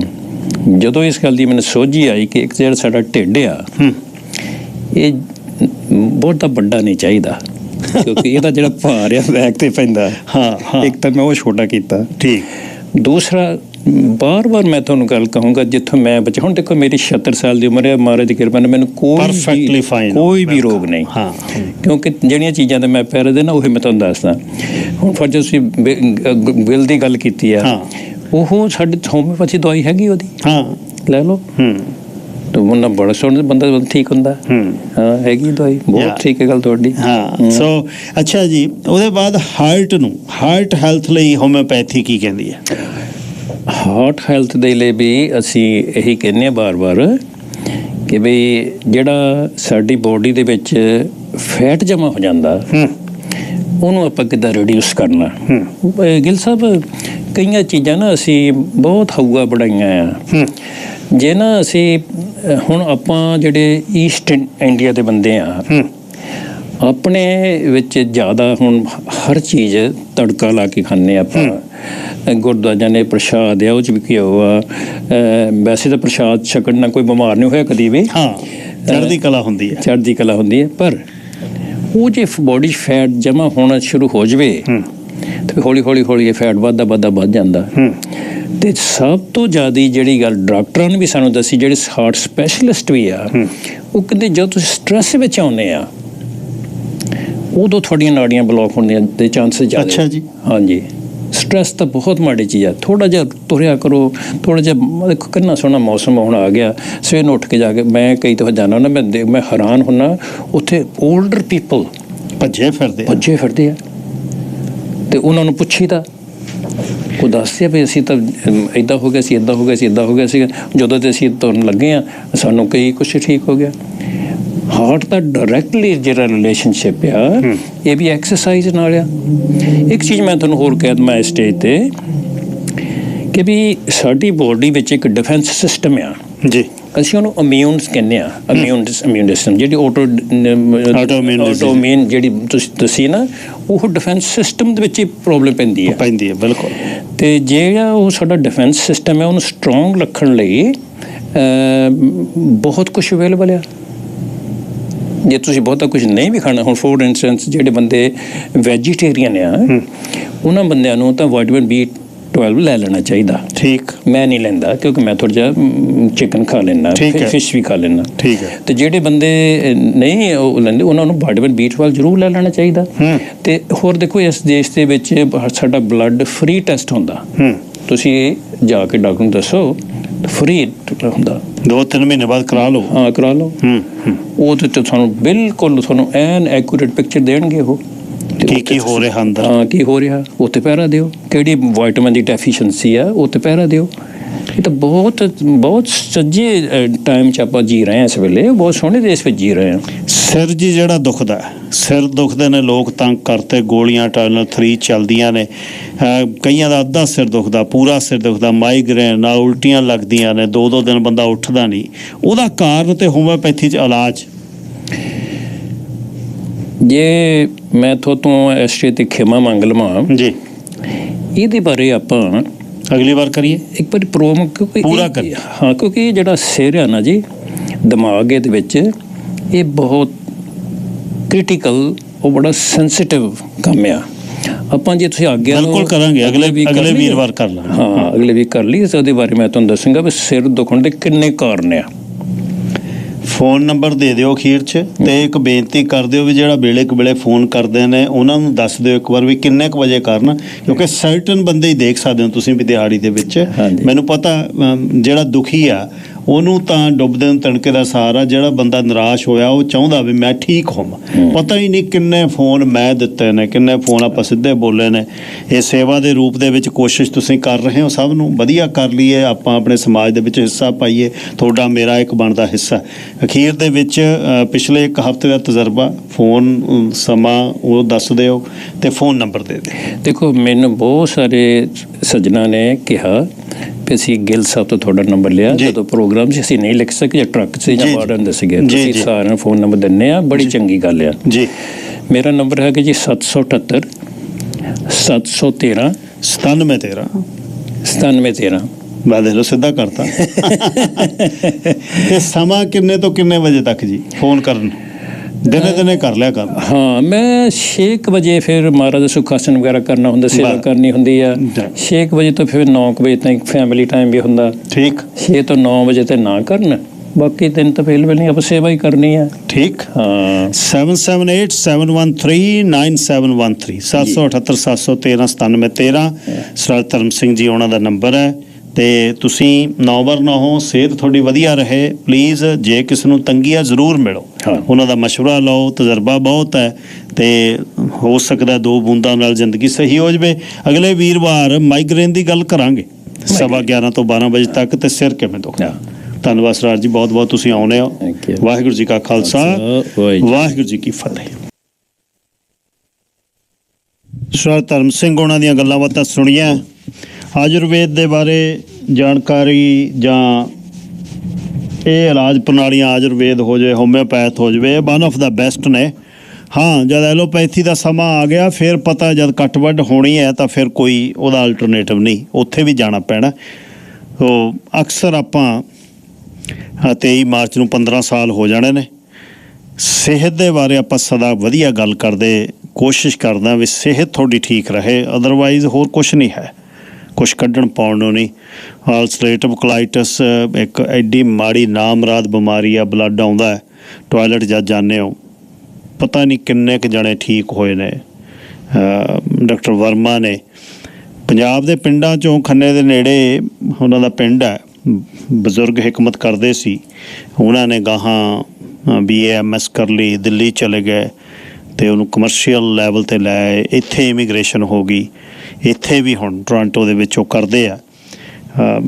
ਬੱਚਾ ਇੱਕ ਮੇਰੇ ਦੋਸਤ ਨੇ, ਸਵੇਰੇ ਜਿਮ ਹੁੰਦੇ ਆ, ਬੈਂਕਮ ਉਹਦਾ ਦਾ ਨਵਾਂ ਫਰੀਦਕੋਟ ਤੋਂ, ਅਸੀਂ ਇਕੱਠੇ ਜਿਮ ਜਾਂਦੇ ਹਾਂ। ਇੱਕ ਦਿਨ ਉਦਾਸ, ਮੈਂ ਗੱਲ ਕੀ ਹੋਈ, ਕਹਿੰਦਾ ਯਾਰ ਜਵਾਕ 8 ਸਾਲਾਂ ਦਾ ਅਤੇ ਹਲੇ ਸ਼ੁਰੂ ਹੋਇਆ, ਖਾਨੀ 7 ਦਾ, ਕਹਿੰਦੇ ਸੀ ਵੀ ਬਲੀਡਿੰਗ ਹੁੰਦੀ ਆ ਅਤੇ ਇਹ ਤਾਂ ਮਰ ਜਾਂਗੇ, ਅਸੀਂ ਕੀ ਕਰਾਂਗੇ ਇੱਥੇ, ਚੰਗਾ ਅਸੀਂ ਤਾਂ ਕੈਨੇਡਾ ਆਏ। ਅਤੇ ਮੈਂ ਕਿਹਾ ਫਿਕਰ ਕਿਹੜੀ ਗੱਲ ਦਾ ਕਰਦੇ ਹਾਂ, ਅਤੇ ਨਾਲ ਮੈਂ ਕਿਹਾ ਵੀ ਇਹ ਦਵਾਈ ਸ਼ੁਰੂ ਕਰੋ ਡਾਕਟਰ ਬਰਮੇ ਉਹਨਾਂ ਤੋਂ, ਅਤੇ ਮੁੰਡਾ ਠੀਕ ਹੋ ਰਿਹਾ।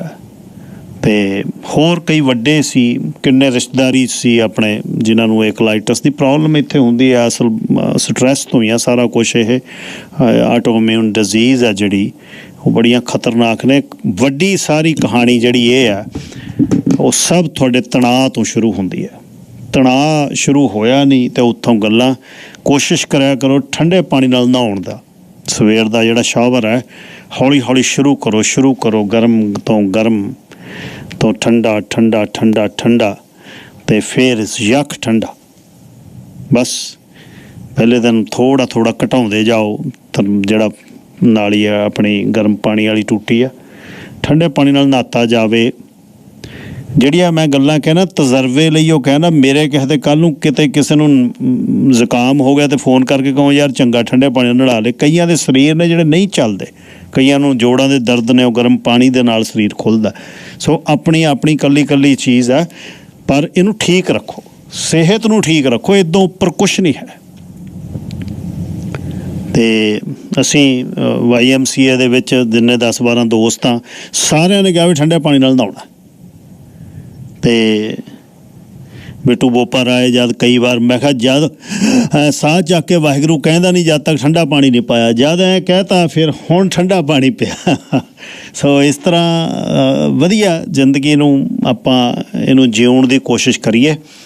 ਬਾਕੀ ਤੁਹਾਡੇ ਵਰਗੇ ਤਾਂ ਤੁਸੀਂ ਹੋਏ ਹੋ, ਹਰ ਇੱਕ ਇਨਸਾਨ ਜਿਹੜਾ ਉਹ ਆਪਣੇ ਵਰਗਾ ਤਾਂ ਉਹੀ ਹੈ। ਤੁਹਾਡੇ ਹਿਸਾਬ ਨਾਲ ਦੁਨੀਆ ਨਹੀਂ ਹੁੰਦੀ, ਖਟਪਟ ਵੀ ਚੱਲਦੀ ਰਹਿਣੀ ਆ। ਸੜਨ ਵਾਲਿਆਂ ਨੇ ਸੜੀ ਜਾਣਾ, ਨਾਲ ਤੁਰਨ ਵਾਲੇ ਨਾਲ ਤੁਰੀ ਜਾਣਾ। ਤੁਸੀਂ ਆਪਣੇ ਸਿੱਧੇ ਰਾਹ 'ਤੇ ਰਹੋ, ਤੁਸੀਂ ਆਪਣੇ ਤਰੀਕੇ ਨਾਲ। ਬਹੁਤ ਵਾਰ ਅੱਗੇ ਵੀ ਕਿਹਾ ਵੀ ਜਦ ਤੁਸੀਂ ਕੋਈ ਸੋਚਦੇ ਆ ਨਾ, ਪਲਾਨ ਕਰਦੀ ਆ ਜੁੰਡਲੀ ਬਹਿ ਕੇ ਵੀ ਇਹਨੂੰ ਇੱਥੋਂ ਐਂ ਕਰਦੀ, ਇਹਨੂੰ ਇੱਥੋਂ ਐਂ ਕਰਦੀ, ਉਹ ਕਰਨ ਤੋਂ ਪਹਿਲਾਂ ਜੁੰਡਲੀ ਦੇ ਪਹਿਲਾਂ ਕਾਲਜ 'ਚ ਦਰਦ ਹੋਣਾ ਸ਼ੁਰੂ ਹੁੰਦਾ, ਦੂਜੇ ਦੇ ਤਾਂ ਬਾਅਦ 'ਚ ਹੁੰਦਾ।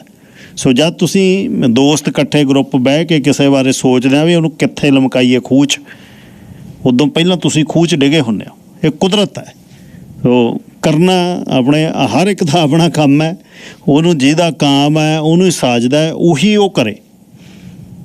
ਜਦ ਤੁਸੀਂ ਖਿੱਚ ਤਾਣ ਕਰਦੇ ਹੋ ਮੈਂ ਆਹ ਵੀ ਕਰੂੰ ਨਾ ਫਿਰ ਉੱਧਰ ਨਾ ਕੋਈ ਉੱਧਰ, ਖਤਮ, ਵਿੱਚ ਵਿਚਾਲੇ ਹੋ ਜਾਂਦੇ। ਹਰ ਇੱਕ ਚੀਜ਼ ਹਰ ਇੱਕ ਲਈ ਨਹੀਂ, ਹਰ ਇੱਕ ਖਿੱਤਾ ਹਰ ਇੱਕ ਲਈ ਨਹੀਂ, ਹਰ ਇੱਕ ਜਗ੍ਹਾ ਹਰ ਇੱਕ ਲਈ ਨਹੀਂ। ਕਈ ਵਾਰ ਅਸੀਂ ਬੜਾ ਦੇਖ ਕੇ ਛੋਟਾ ਢਾਹ ਲੈਂਦੇ ਹਾਂ, ਨਾ ਛੋਟਾ ਬਣਦਾ ਨਾ ਬੜਾ ਬਣਦਾ। ਫਿਰ ਜਿੱਥੇ ਜਿਵੇਂ ਰਹਿ ਰਹੇ ਹਾਂ, ਜ਼ਿੰਦਗੀ ਚੱਲ ਰਹੀ ਆ, ਰੁਮਕ ਰਹੀ ਹੈ, ਬਸ ਇਹ ਪਲੈਨਟ ਦਾ ਗੇੜਾ ਲਾ ਕੇ ਆਪਾਂ ਅੱਗੇ ਤੁਰ ਜਾਣਾ, ਇੱਥੇ ਹੋਰ ਆ ਜਾਣੇ ਨੇ, ਬਸ ਇੰਨਾ ਹੀ ਕੰਮ ਹੈ। ਜਦ ਇਹ ਉਧੇੜ ਬਣ 'ਚ ਤੁਹਾਡੀ ਜ਼ਿੰਦਗੀ ਲੰਘ ਜਾਂਦੀ ਹੈ ਬਈ ਕਿਹਨੂੰ ਕਿੱਥੇ ਸਿੱਟਣਾ, ਕਿਹਨੂੰ ਕਿੱਥੇ ਮਾਂਜਣਾ, ਕਿਹਨੂੰ ਕਿੱਥੇ ਡਿੱਚ ਕਰਨੀ, ਉਹ 'ਚ ਕੁਛ ਨਹੀਂ ਕੱਢਣ ਪਾਉਣ ਨੂੰ। ਅਖੀਰ ਤੁਸੀਂ 60ਵਿਆਂ ਤੋਂ ਉੱਪਰ ਜਾ ਕੇ ਖਾਲੀ ਹੱਥ ਹੋ ਜਾਂਦੇ ਹੋ, ਕੁਛ ਨਹੀਂ ਹੈ ਅੱਗੇ। ਫੀਲ ਕਰੋ ਨਾ ਕਰੋ, ਮਹਿਸੂਸ ਕਰੋ ਨਾ ਕਰੋ, ਪਰ ਤੁਹਾਨੂੰ ਪਤਾ ਹੁੰਦਾ ਵੀ ਮੇਰਾ ਖਾਲੀ ਹੈ ਸਭ ਕੁਛ ਨਹੀਂ ਹੈ, ਨਾ ਰੂਹ 'ਚ ਕੁਛ, ਨਾ ਸਰੀਰ 'ਚ, ਨਾ ਜੇਬ 'ਚ, ਖਤਮ। ਪਰ ਉਹੀ ਆ ਵੀ ਨਾਲ ਚੰਗਾ ਕਰੀ ਚੱਲੋ ਤਾਂ ਚੰਗਾ ਹੋ ਹੀ ਜਾਊ, ਬੈਲੈਂਸ ਹੁੰਦਾ ਰਹਿੰਦਾ। ਹੁਣ ਮੇਰੇ ਨਾਲ ਕੰਜ਼ਰਵੇਟਿਵ ਪਾਰਟੀ ਦੇ leader of official opposition mister Pierre Poilievre ਗੱਲਬਾਤ ਕਰਨਗੇ। ਉਹ ਵਿਜ਼ਿਟ ਕਰ ਰਹੇ ਨੇ ਲੋਅਰ ਮੇਨਲੈਂਡ, ਇਸ ਤੋਂ ਬਾਅਦ ਓਕਨਾਗਨ ਉਹਨਾਂ ਨੇ ਜਾਣਾ ਅਤੇ ਓਕਨਾਗਨ ਦੇ ਵਿੱਚ ਚੈਰੀ ਗਰੋਅਰਸ ਦੇ ਨਾਲ ਮੀਟਿੰਗ ਹੈ ਕੱਲ੍ਹ ਨੂੰ, ਅਤੇ ਉਹਨਾਂ ਦਾ ਦੌਰਾ ਇੱਥੇ ਕਿਵੇਂ ਜਾ ਰਿਹਾ, ਕੁਝ ਖਾਸ ਸਵਾਲ ਉਹਨਾਂ ਨਾਲ ਗੱਲਬਾਤ ਕਰਦੇ ਹਾਂ। Mister Poilievre, good afternoon, welcome to show. Good afternoon to you, Harjit. Thank you for having me. How is your trip going so far? Brilliant. It just started. I got in at around 2 in the morning, but today I had a chance to visit Allure Construction, owned by Gary Sangaji, who is building 350 apartment units, beautiful units, right now, employing about hundreds of trades workers. And we were talking about my common sense plan to axe the tax, build the homes, fix the budget, stop the crime. Axe the tax, build the homes, fix the budget, stop the crime. Prime Minister Trudeau was here also, along with David Eby and Mayor of Vancouver. They announced about $2 billion, and then he went to Edmonton, then city by city. He is also giving millions and billions of dollars. And his ministry is saying it is not for affordable housing, it is not to speed up it. And what though that money is going for then? What they are doing with that money? Oh, that's a very good question. He spent $89 billion on affordable housing, and housing costs have doubled. So now you're paying more in taxes to fund his housing programs, and you're paying more on your mortgage or rent. So it's a failure, but what's worse is it's a costly failure. The answer is not more government programs. We don't need more government programs. Government programs don't build homes. We need to get the red tape out of the way for builders. So, my friend Gary, I was just speaking to him here in Surrey. He said in Vancouver it takes 3, 4, 5 years to get building permits. That delays the construction. And then there are enormous development charges, taxes, consulting fees, lawyers.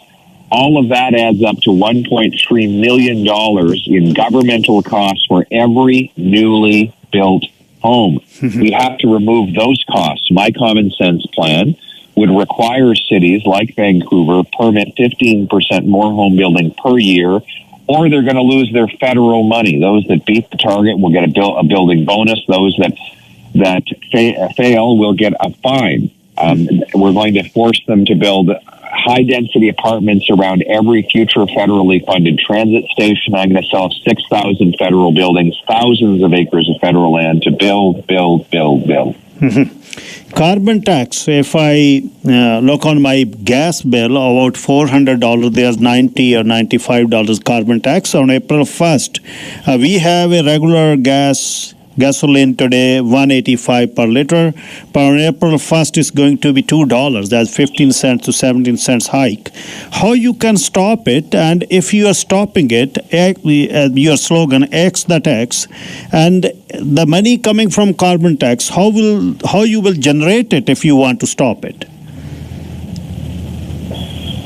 Yeah, a number of questions there. One, the overall costs.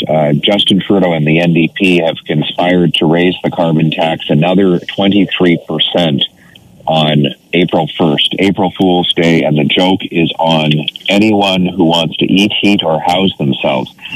My common sense plan is to axe the tax to lower the cost of gas, heat, and groceries. And tomorrow I'll be making an announcement that I'm calling on Premier Eby and on Justin Trudeau to agree to cancel the April 1st tax increase. Spike the hike, axe the tax. Spike the hike and axe the tax is my message, so that Canadians can afford to eat, heat, and house themselves. As for the money, this is such a destructive tax that it actually destroys economic output. And because it raises the cost of all industry, and that ultimately hurts the economy and lowers the overall revenue for the government across the board. So by unleashing economic production, by removing red tape, by capping government spending, we can afford to lower taxes so that people bring home more and pay less. About Arrive Can, that app, and lots going on. Comptroller gave a big note on yesterday's news, and this company's GC Strategies is getting money from last about 13 years. That company was under different name in 2011. $107 million contract on 118 contracts. And then Dalian Enterprises comes. David Yu is working with the National Defense in the same time. It's sort of mess there. How it is possible that these guys are getting money for millions and millions of dollars for a small app, and no one is there to look on up there? That's how it works in Ottawa, because we don't know much. Yes, that's how it works in Ottawa. After 8 years of Trudeau, the amount of money the federal government spends on outside consultants is up over 100% to $21 billion every year.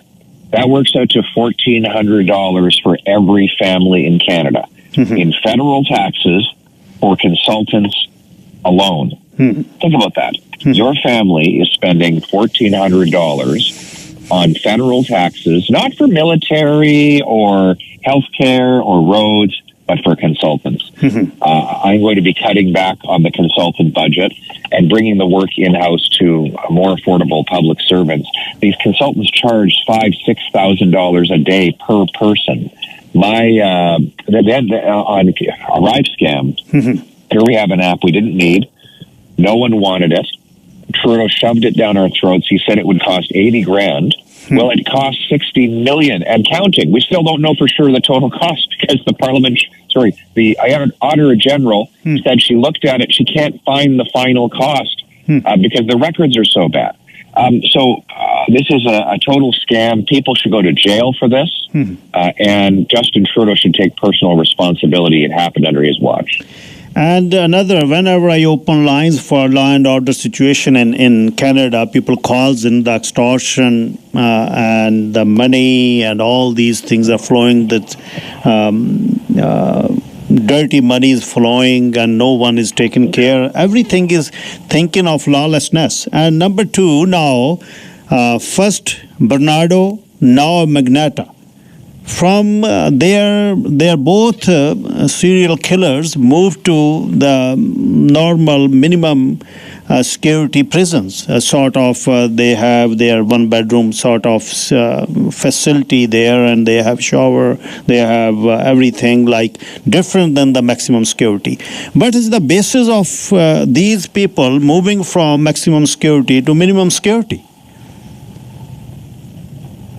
The basis is Liberal Bill C-83. That's Trudeau's prison law, which says that the prisoner must be kept on the least restrictive conditions by law. And so the bureaucrats are just following the Liberal law by moving these horrendous killers into medium security. One of the Conservative MPs from Kamloops, Frank Caputo, went to visit the prison, La Macaza, where these two monsters are in jail. Harjit, they have a hockey arena. They have a tennis court. They have a beautiful gym. They have they can make themselves beautiful meals. It's like living in a resort. And these are people who raped and murdered. One of the killers, Magnata, he chopped up the body of an innocent young man and mailed the body parts across the country. And this guy is now able to go and enjoy tennis and play hockey. And meanwhile, Canadian families can't afford to put their kids in hockey. That's life after 8 years of Trudeau. I'm going to bring in a law requiring that the worst killers have to serve their sentences in maximum security prison and that they never get out of jail. And Financial Post, there's a good piece just I saw yesterday. Canada needs real foreign intelligence, written by a retired intelligence officer from CSIS, from spycraft to statecraft, to stop foreign repressions, foreign espionage. We need a CSIS sort of CIA, the operative on the ground. What do you have in mind as we have foreign interference at top? Lately in Winnipeg, the lab, two scientists been kicked out in 2019. Then they were fired, and Hardeep Singh Nijjar, our president of Sikh Gurdwara, been killed last June. Next June is coming. Nothing has happened so far. Do you have something in mind to strengthen our CSIS? Yes, absolutely. We will strengthen our foreign and domestic intelligence. We will also refocus the RCMP on international crime so we can stop the extortions and the foreign interference. We need to have arrests in the Nijjar murder. It's been many months now since that murder, and I want to know why there have been no arrests. In the United States, they carried out arrests. The American administration was able to announce evidence and arrests within a week. Well, here we are, what is it, almost a year now since Mr. Nijjar was murdered. Where are the arrests? We're calling for arrests. We're also calling for a foreign agent registry to expose anyone who's paid by any foreign government to manipulate politics or intimidate the expatriate populations from other countries in Canada. Don Martin, a renowned journalist, writes in Calgary Herald and CTV. He put a very good note about you there will be a very bumpy road in the office of Prime Minister. You have continuous lead since you become leader from September 2022, 15, 17 point, now 17% Nano's latest poll. You are preferred Prime Minister. But as NDP and Liberals are giving so much to the public, pharmacare, diabetes free and dental care, and there will be deficit.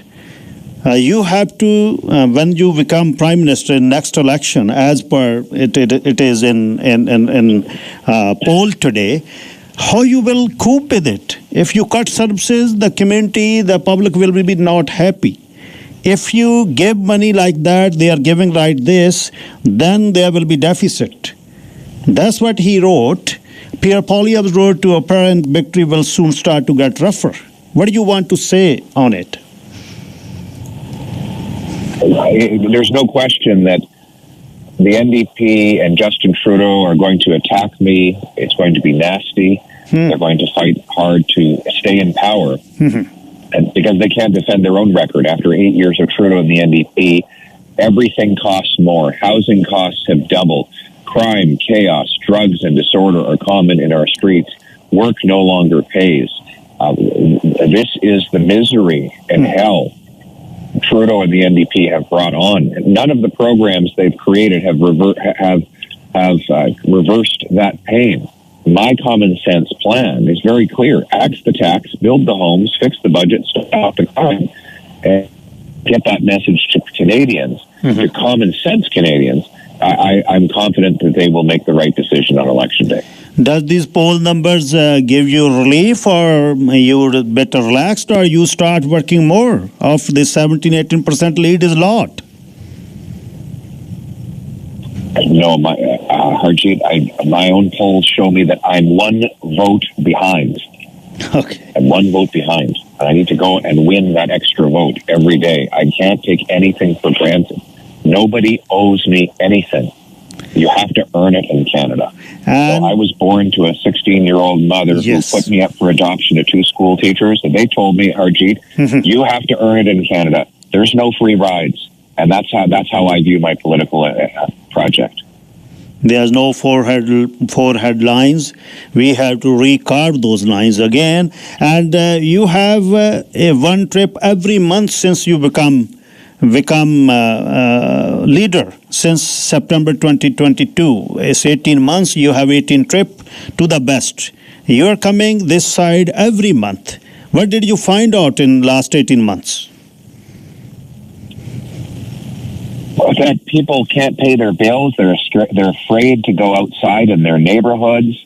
That there are stories of extortion, of assassination, of drug overdose, of car theft, of people crammed into small basement apartments with 3-4 people, renting out an individual bed for $600 a month in a home you share with 15-20 people.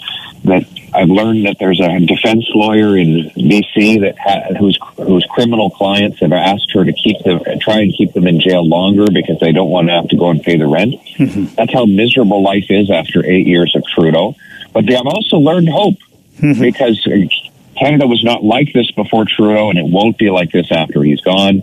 We're going to bring home the country we know and love, a country where, it's hard to imagine, it's hard to remember how good things were or imagine how good they can be because of the way they are now. But this is the picture I paint, Harjit, of children playing safely in the streets while their parents are prepared to dinner for them to come in before bed, where seniors leave the grocery store with food in the trunk and change in their pockets, where a young couple can sit on the porch of their brand new home in their 20s, admiring their paycheck and enjoying a cold drink.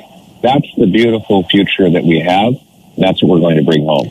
Great days are coming next month. April 13th and April 20th, we have Khalsa Day Nagar Kirtanas in Vancouver and Surrey. We have a common ground here is community's radio station. I would like to extend heartiest invitation to you. Come and meet all the congregation, get blessings of great Guru. Thank you so much for your time. Anything in closing? Yes, I can't wait for the Nagar Kirtan, and I want to keep working with the Sikh community to recognize foreign credentials so that Sikh doctors or engineers like yourself can get licensed and work in Canada, that we can get a direct flight to Amritsar from Vancouver to shorten travel times. We can end the extortions and lower the cost of living. Beautiful days are ahead, Harjit. Let's bring it home. Thank you so much. Best wishes. And to you. Thank you. Pierre Poilievre ਗੱਲਬਾਤ ਕਰ ਰਹੇ ਸੀ ਜੀ, ਤੇ ਉਹਨਾਂ ਨਾਲ ਅਲੱਗ-ਅਲੱਗ ਸਵਾਲ ਤੁਸੀਂ ਸਮਝੇ ਨੇ। 17 ਸੈਂਟ 14 ਤੋਂ 17 ਸੈਂਟ 1 ਅਪ੍ਰੈਲ ਨੂੰ ਸਾਡੀ ਗੈਸੋਲੀਨ ਵੱਧ ਜਾਣੀ ਹੈ। $1.85 ਵਾਲਾ $2 1 ਸੈਂਟ ਨੂੰ 2 ਸੈਂਟ। ਕੀ ਕਾਰਬਨ ਟੈਕਸ ਲਾਉਣ ਨਾਲ ਪੋਲਿਊਸ਼ਨ ਘਟ ਜਾਏਗਾ? ਕੀ ਅਸੀਂ ਗੈਸ ਫੂਕਣੀ ਬੰਦ ਕਰ ਦਿਆਂਗੇ? ਕੀ ਅਸੀਂ ਘਰ ਗਰਮ ਕਰਨੇ ਬੰਦ ਕਰ ਦਿਆਂਗੇ? $400 ਦੇ ਟੈਰਾਸਿਨ ਗੈਸ BC ਗੈਸ ਦੇ ਵਿੱਚ $100 ਕਾਰਬਨ ਟੈਕਸ ਹੈ। ਮਨੀ ਜੇ ਲੈਂਦੀ ਆ ਸਰਕਾਰ, ਕਿੱਥੇ ਉਹ ਲਾਉਂਦੀ ਹੈ? ਇਨਵਾਇਰਮੈਂਟਲੀ ਰਿਚ ਕਰ ਦਿਆਂਗੇ ਜੀ, ਇਹ ਕਰ ਦਿਆਂਗੇ। ਕਿਹੜਾ ਬੈਰੀਅਰ ਆ ਜਿਹੜਾ ਮੈਕਸੀਕੋ ਤੇ ਕੈਨੇਡਾ ਦੇ ਵਿੱਚ ਲੱਗ ਜੂ? ਕਿਹੜਾ ਬੈਰੀਅਰ ਆ ਜਿਹੜਾ ਅਮਰੀਕਾ ਦੇ ਤੇ ਕੈਨੇਡਾ ਦੇ ਵਿੱਚ ਲੱਗ ਜੂ? ਕਿਹੜਾ ਬੈਰੀਅਰ ਆ ਜਿਹੜਾ ਦੁਨੀਆ ਤੋਂ ਹਵਾਵਾਂ ਜਿਹੜੀਆਂ ਮਾੜੀਆਂ ਚੰਗੀਆਂ ਇੱਧਰ ਉੱਧਰ ਵਗਣ ਨਹੀਂ ਦੇਵੇਗਾ? ਤੇ ਕਿਵੇਂ ਜਿਹੜੇ ਦੇਸ਼ ਹੋਰ ਨੇ ਉੱਥੇ 5 ਦਿਨਾਂ ਦੀ ਜਗ੍ਹਾ 3 ਦਿਨਾਂ ਦਾ ਹਫ਼ਤਾ, ਜਿੱਥੇ ਬਰਫਾਂ ਪੈਂਦੀਆਂ ਨੇ, ਨਾਰਵੇ ਵਰਗੇ, ਡੈਨਮਾਰਕ ਵਰਗੇ ਦੇਸ਼, ਗ੍ਰੀਨਲੈਂਡ ਵਰਗੇ ਦੇਸ਼, ਫਿਨਲੈਂਡ ਵਰਗੇ ਭੂਰਾ ਦੇਸ਼, ਕਿਵੇਂ ਉਹ ਲੋਕ ਜਿਉਂਦੇ ਨੇ? ਪਤਾ ਨਹੀਂ ਕੀ ਚੱਲਿਆ ਹੋਇਆ। ਵਧਾ ਦਿਓ ਕਾਰਬਨ ਟੈਕਸ, ਖਿੱਚ ਦਿਓ। ਲੋਕਾਂ ਦਾ ਜਿਉਣਾ ਪਹਿਲਾਂ ਮਹਾਲ ਹੋਇਆ। 15 ਸੈਂਟ ਲੈ, ਅੱਜ $2 ਨੂੰ ਲੀਟਰ, ਕੱਲ੍ਹ ਨੂੰ ਕਰ ਦਿਓ। ਕਿਹੜਾ ਬੰਦਾ ਗੱਡੀ ਘਰੇ ਖੜਾਊ? ਕਾਹਦੇ ਤੇ ਚੜ੍ਹ ਕੇ ਕੰਮ ਤੇ ਜਾਊ? ਇਹ ਰਾਜਨੀਤਿਕ ਬੰਦੇ ਪਤਾ ਨਹੀਂ ਕੀ ਸਮਝ ਰਹੇ ਨੇ। ਇਹਦੇ 'ਚੋਂ ਕੱਢੀ ਮਨੀ, ਇਹਦੇ 'ਚੋਂ ਕੱਢੇ ਪੈਸੇ ਨਾਲ ਤੁਸੀਂ ਵਾਤਾਵਰਨ ਕਿਵੇਂ ਸਹੀ ਕਰੋਗੇ? ਠੀਕ ਹੈ, ਪ੍ਰੋਗਰਾਮ ਚਾਹੀਦੇ ਨੇ, ਪਰ ਉਹ ਦੁਨੀਆ ਦੇ ਪ੍ਰੋਗਰਾਮ ਚਾਹੀਦੇ ਨੇ। ਕੱਲ੍ਹ ਨੂੰ ਸਰਪੰਚ ਅਕਤੂਬਰ 'ਚ ਆ ਗਿਆ, ਉਹਨੇ ਕਹਿਣਾ ਖੋਲ੍ਹ ਦਿਓ ਕੋਲੇ ਦੀਆਂ ਖਾਣਾ। ਮੈਨੂੰ ਨਹੀਂ ਕਹਿੰਦਾ ਮੈਂ ਪੈਰਿਸ ਅਕੋਰਡ ਤੋਂ ਬਾਹਰ, ਮੈਂ ਆਪਣੇ ਦੇਸ਼ ਦੀ ਇਕੋਨਮੀ ਚਲਾਉਣੀ ਹੈ। ਲੋਕ ਝਾਕਦੇ ਆ ਉੱਧਰ, ਰਾਹ ਸਿੱਧਾ ਜਾ ਰਿਹਾ ਤੇ ਉਹ ਸਿੱਧਾ ਰਾਸ਼ਟਰਪਤੀ ਦੇ ਮਹਿਲਾਂ ਵੱਲ ਨੂੰ ਜਾ ਰਿਹਾ। ਰੋਕਣਾ ਉਹਦਾ ਅਸੰਭਵ ਹੈ। ਪਰ ਅਸੀਂ ਇਹ ਲੋਕਾਂ ਦਾ ਜਨ ਜੀਵਨ ਜਿਹੜਾ ਔਖਾ ਕਰ ਰਹੇ ਹਾਂ, ਉਹਦਾ ਕੀ ਕਰਾਂਗੇ? ਜਾਂ ਫਿਰ ਕਰ ਲਓ ਬਿਲੀਅਨਸ ਆਫ ਡਾਲਰ ਕਰ ਦਿਓ ਇਕੱਠੇ, ਦਿਓ ਕੀ ਦਿੰਦੇ ਹੋ ਵਾਪਸ? ਆ ਲਓ ਜੀ $100, ਆ ਲਓ ਜੀ $150 ਦੀ ਖਰਾਤ, ਆ ਲਓ ਜੀ $125 ਦੀ ਖਰਾਤ। ਤੁਸੀਂ $100 ਤਾਂ 1 ਮਹੀਨੇ 'ਚ ਲੈ ਜਾਂਦੇ ਹੋ ਸਾਡੇ ਤੋਂ, ਇਕੱਲੇ ਟੈਰਾਸਿਨ ਗੈਸ ਦੇ ਵਿੱਚੋਂ, BC ਗੈਸ ਦੇ ਵਿੱਚੋਂ, ਜਿਹੜਾ ਅਸੀਂ ਹਰ ਰੋਜ਼ ਤੇਲ ਪਾਉਂਦੇ ਹਾਂ ਗੱਡੀਆਂ ਦੇ ਵਿੱਚ। ਕਾਹਦੇ ਤੇ ਬੰਦਾ ਜਾਊਗਾ? ਕਿਹਦੇ ਤੇ ਚੜ੍ਹ ਕੇ? ਦਿਓ ਆਲਟਰਨੇਟਿਵ, ਦਿਓ ਬੱਸ, ਦਿਓ ਸਕਾਈ ਟ੍ਰੇਨ ਸਟੇਸ਼ਨ। ਕਾਹਦੇ ਤੇ ਜਾਣਗੇ? ਹੈਂਡੀ ਡਾਟ ਦੀਆਂ ਤੁਹਾਡੇ ਕੋਲ ਗੱਡੀਆਂ ਨਹੀਂ, ਉਹਦੇ ਪਿੱਛੇ ਕਾਰਾਂ, ਤੁਸੀਂ ਟੈਕਸੀਆਂ ਹਾਇਰ ਕਰਦੇ ਹੋ 40 ਘੰਟੇ ਤੇ $400 ਦਿਹਾੜੀ ਤੇ $50,000 $20,000 ਦੀਆਂ ਟੈਕਸੀਆਂ ਇੱਕ ਦਿਨ ਦੀਆਂ ਤੁਸੀਂ ਕਰ ਰਹੇ ਹੋ ਢੋਣ ਲਈ, ਜਿਨ੍ਹਾਂ ਦੇ ਕੋਲ ਤੁਸੀਂ ਹੈਂਡੀ ਡਾਟ ਦੀਆਂ ਗੱਡੀਆਂ ਨਹੀਂ ਭੇਜ ਸਕਦੇ। ਰਿਫਿਊਜੀਆਂ ਨੂੰ ਢੋਣ ਲਈ, ਫਿਜ਼ੀਕਲੀ ਚੈਲੰਜ ਲੋਕਾਂ ਲਈ। ਤੇ ਦੂਜੇ ਬੰਨੇ ਤੁਸੀਂ ਲੋਕਾਂ ਦਾ $100 ਕੱਟੀ ਜਾਂਦੇ ਹੋ, $100 ਉਹਨਾਂ ਤੋਂ ਲਈ ਜਾਂਦੇ ਹੋ। ਕਿਹੜੇ ਅਰਥ ਸ਼ਾਸਤਰੀ ਨੇ ਜਿਹੜੇ ਸੂਬੇ ਨੂੰ, ਜਿਹੜੇ ਦੇਸ਼ ਨੂੰ ਚਲਾਉਂਦੇ ਨੇ? ਮਿਲੀਅਨ ਡਾਲਰ ਦੇ ਐਪ ਤੇ $60 ਮਿਲੀਅਨ ਖਰਚਿਆ ਜਾ ਰਿਹਾ, ਕੋਈ ਪੁੱਛ ਨਹੀਂ ਰਿਹਾ। 2011 ਤੋਂ ਇਹ ਕੰਪਨੀ GC ਸਟ੍ਰੈਟਜੀਜ਼ ਕੰਮ ਕਰ ਰਹੀ ਆ ਉੱਥੇ, ਕਿਤੇ ਨਵੀਂ ਨਹੀਂ ਹੈ ਉਹ। ਤੇ ਉਹ 9 ਅਲੱਗ-ਅਲੱਗ ਦੇ ਥੱਲੇ, ਪਹਿਲਾਂ ਉਹਦਾ 9 ਕੋਰਾਡੀਲ ਸੀ ਤੇ ਕੋਇਡਲ ਸੀ, ਉਹਦੇ ਬਾਅਦ ਉਹਨੇ ਬਦਲ ਕੇ GC ਸਟ੍ਰੈਟਜੀ ਰੱਖ ਲਿਆ। ਸਟੀਫਨ ਹਾਰਪਰ ਦੇ ਸਰਕਾਰ ਦੇ ਸਮੇਂ ਕੋਇਡਲ ਸੀ, ਉਹਦੇ ਬਾਅਦ GC ਸਟ੍ਰੈਟਜੀ ਰੱਖ ਲਿਆ। ਛੋਡੇ ਲੈ ਰਹੇ ਨੇ। ਮਾਤੜ ਸਾਲ ਕੰਮ ਕਰਕੇ 50,000 ਨਹੀਂ ਕਮਾਉਂਦਾ। ਇੱਕ ਐਪ ਬਣਾਉਣ ਲਈ ਤੁਸੀਂ 100 200 ਮਿਲੀਅਨ ਡਾਲਰ। ਉਹ ਆਡੀਟਰ ਜਨਰਲ ਕਹਿ ਰਿਹਾ ਮੇਰੇ ਕੋਲ ਹਿਸਾਬ ਹੀ ਨਹੀਂ। ਕਿਹੜਾ ਇਹ ਕੰਮ ਹੈ ਜਿਹੜਾ ਸਰਕਾਰਾਂ ਦੇ ਕੋਲ ਹਿਸਾਬ ਹੀ ਹੈ ਨਹੀਂ? ਉਹ ਕਹਿੰਦੀ ਮੈਂ ਫਾਈਨਲ ਇਹਦੀ ਦੱਸ ਨਹੀਂ ਸਕਦੀ ਖਰਚਾ, ਕਿਉਂਕਿ ਮੇਰੇ ਕੋਲ ਇਹ ਹਿਸਾਬ ਹੈ ਨਹੀਂ। ਕੰਪਟਰੋਲਰ ਕਹਿ ਰਿਹਾ, ਕਹਿੰਦਾ ਸਾਨੂੰ ਨਹੀਂ ਪਤਾ ਲੱਗ ਰਿਹਾ। ਇਹ ਸ਼ੇਰਨੀਆਂ ਜਿਹੜੀਆਂ ਵੰਡੀਆਂ ਜਾ ਰਹੀਆਂ ਮੁੜ ਆਪਣਿਆਂ ਨੂੰ, ਇਹਦੇ ਹਿਸਾਬ ਨਾਲ ਇਸ ਤਰ੍ਹਾਂ ਦੇਸ਼ ਚੱਲਦੇ ਨਹੀਂ।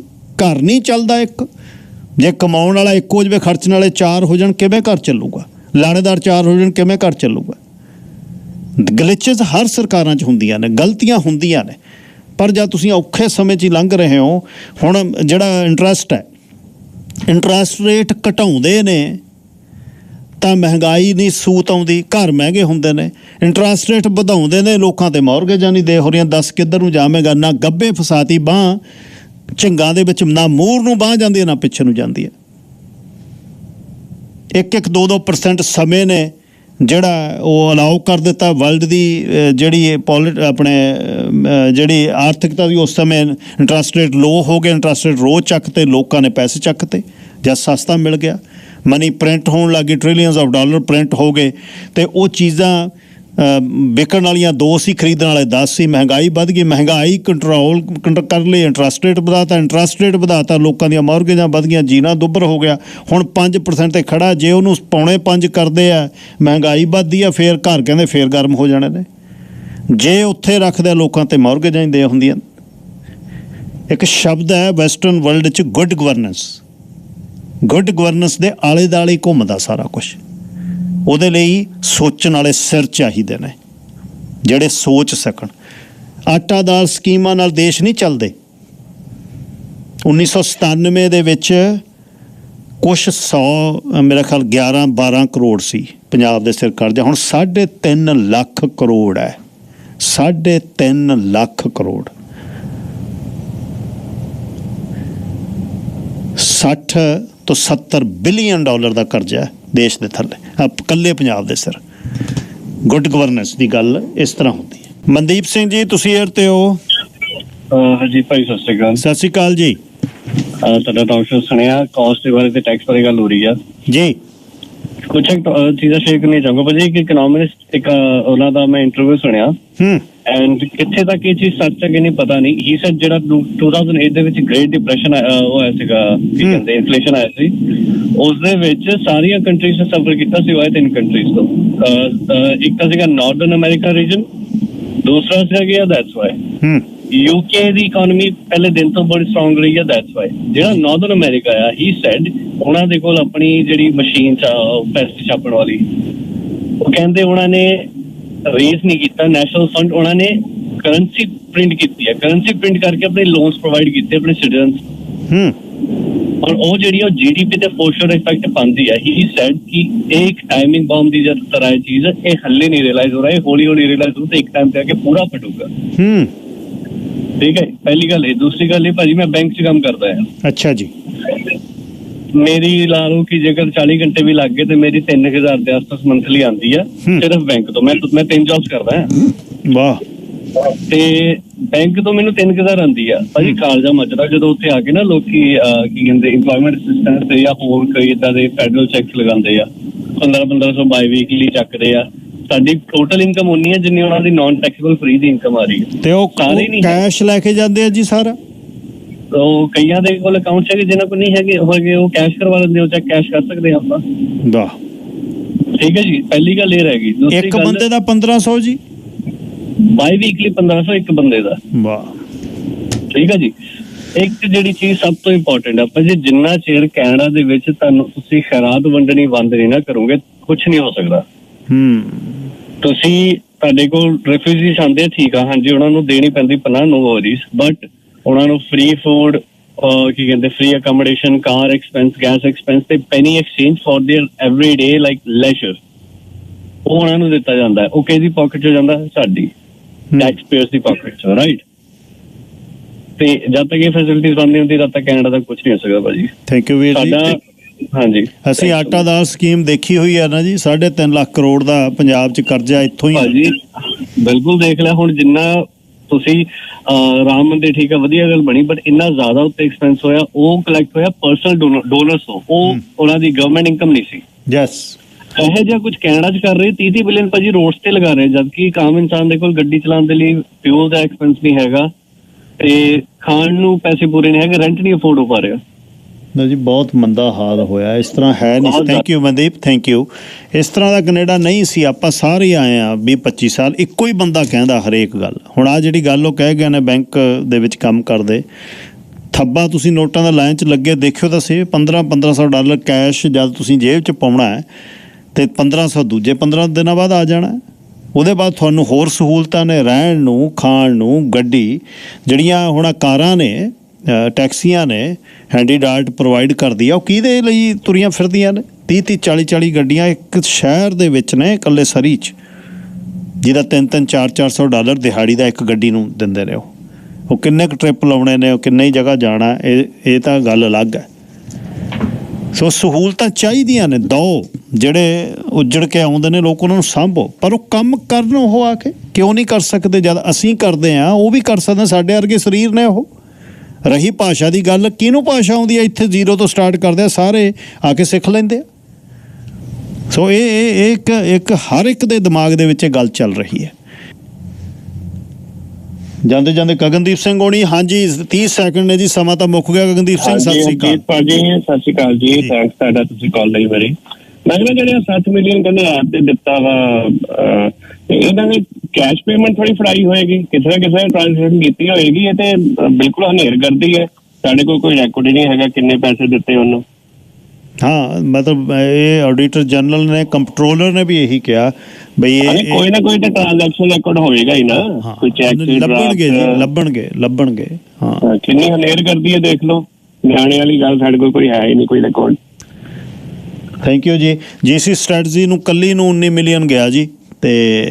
ਤੇ ਬਹੁਤ ਜਿਹੜੇ ਹਾਰਡਵੇਅਰ ਸੌਫਟਵੇਅਰ ਦਾ ਕੰਮ ਕਰਨ ਵਾਲੇ, ਡਿਜ਼ਾਈਨ ਕਰਨ ਵਾਲੇ ਨੇ, ਉਹ ਕਹਿੰਦੇ ਇਹ ਇੰਨਾ ਮਹਿੰਗਾ ਨਹੀਂ ਸੀ ਜਿੰਨੇ ਲੱਗੇ ਨੇ।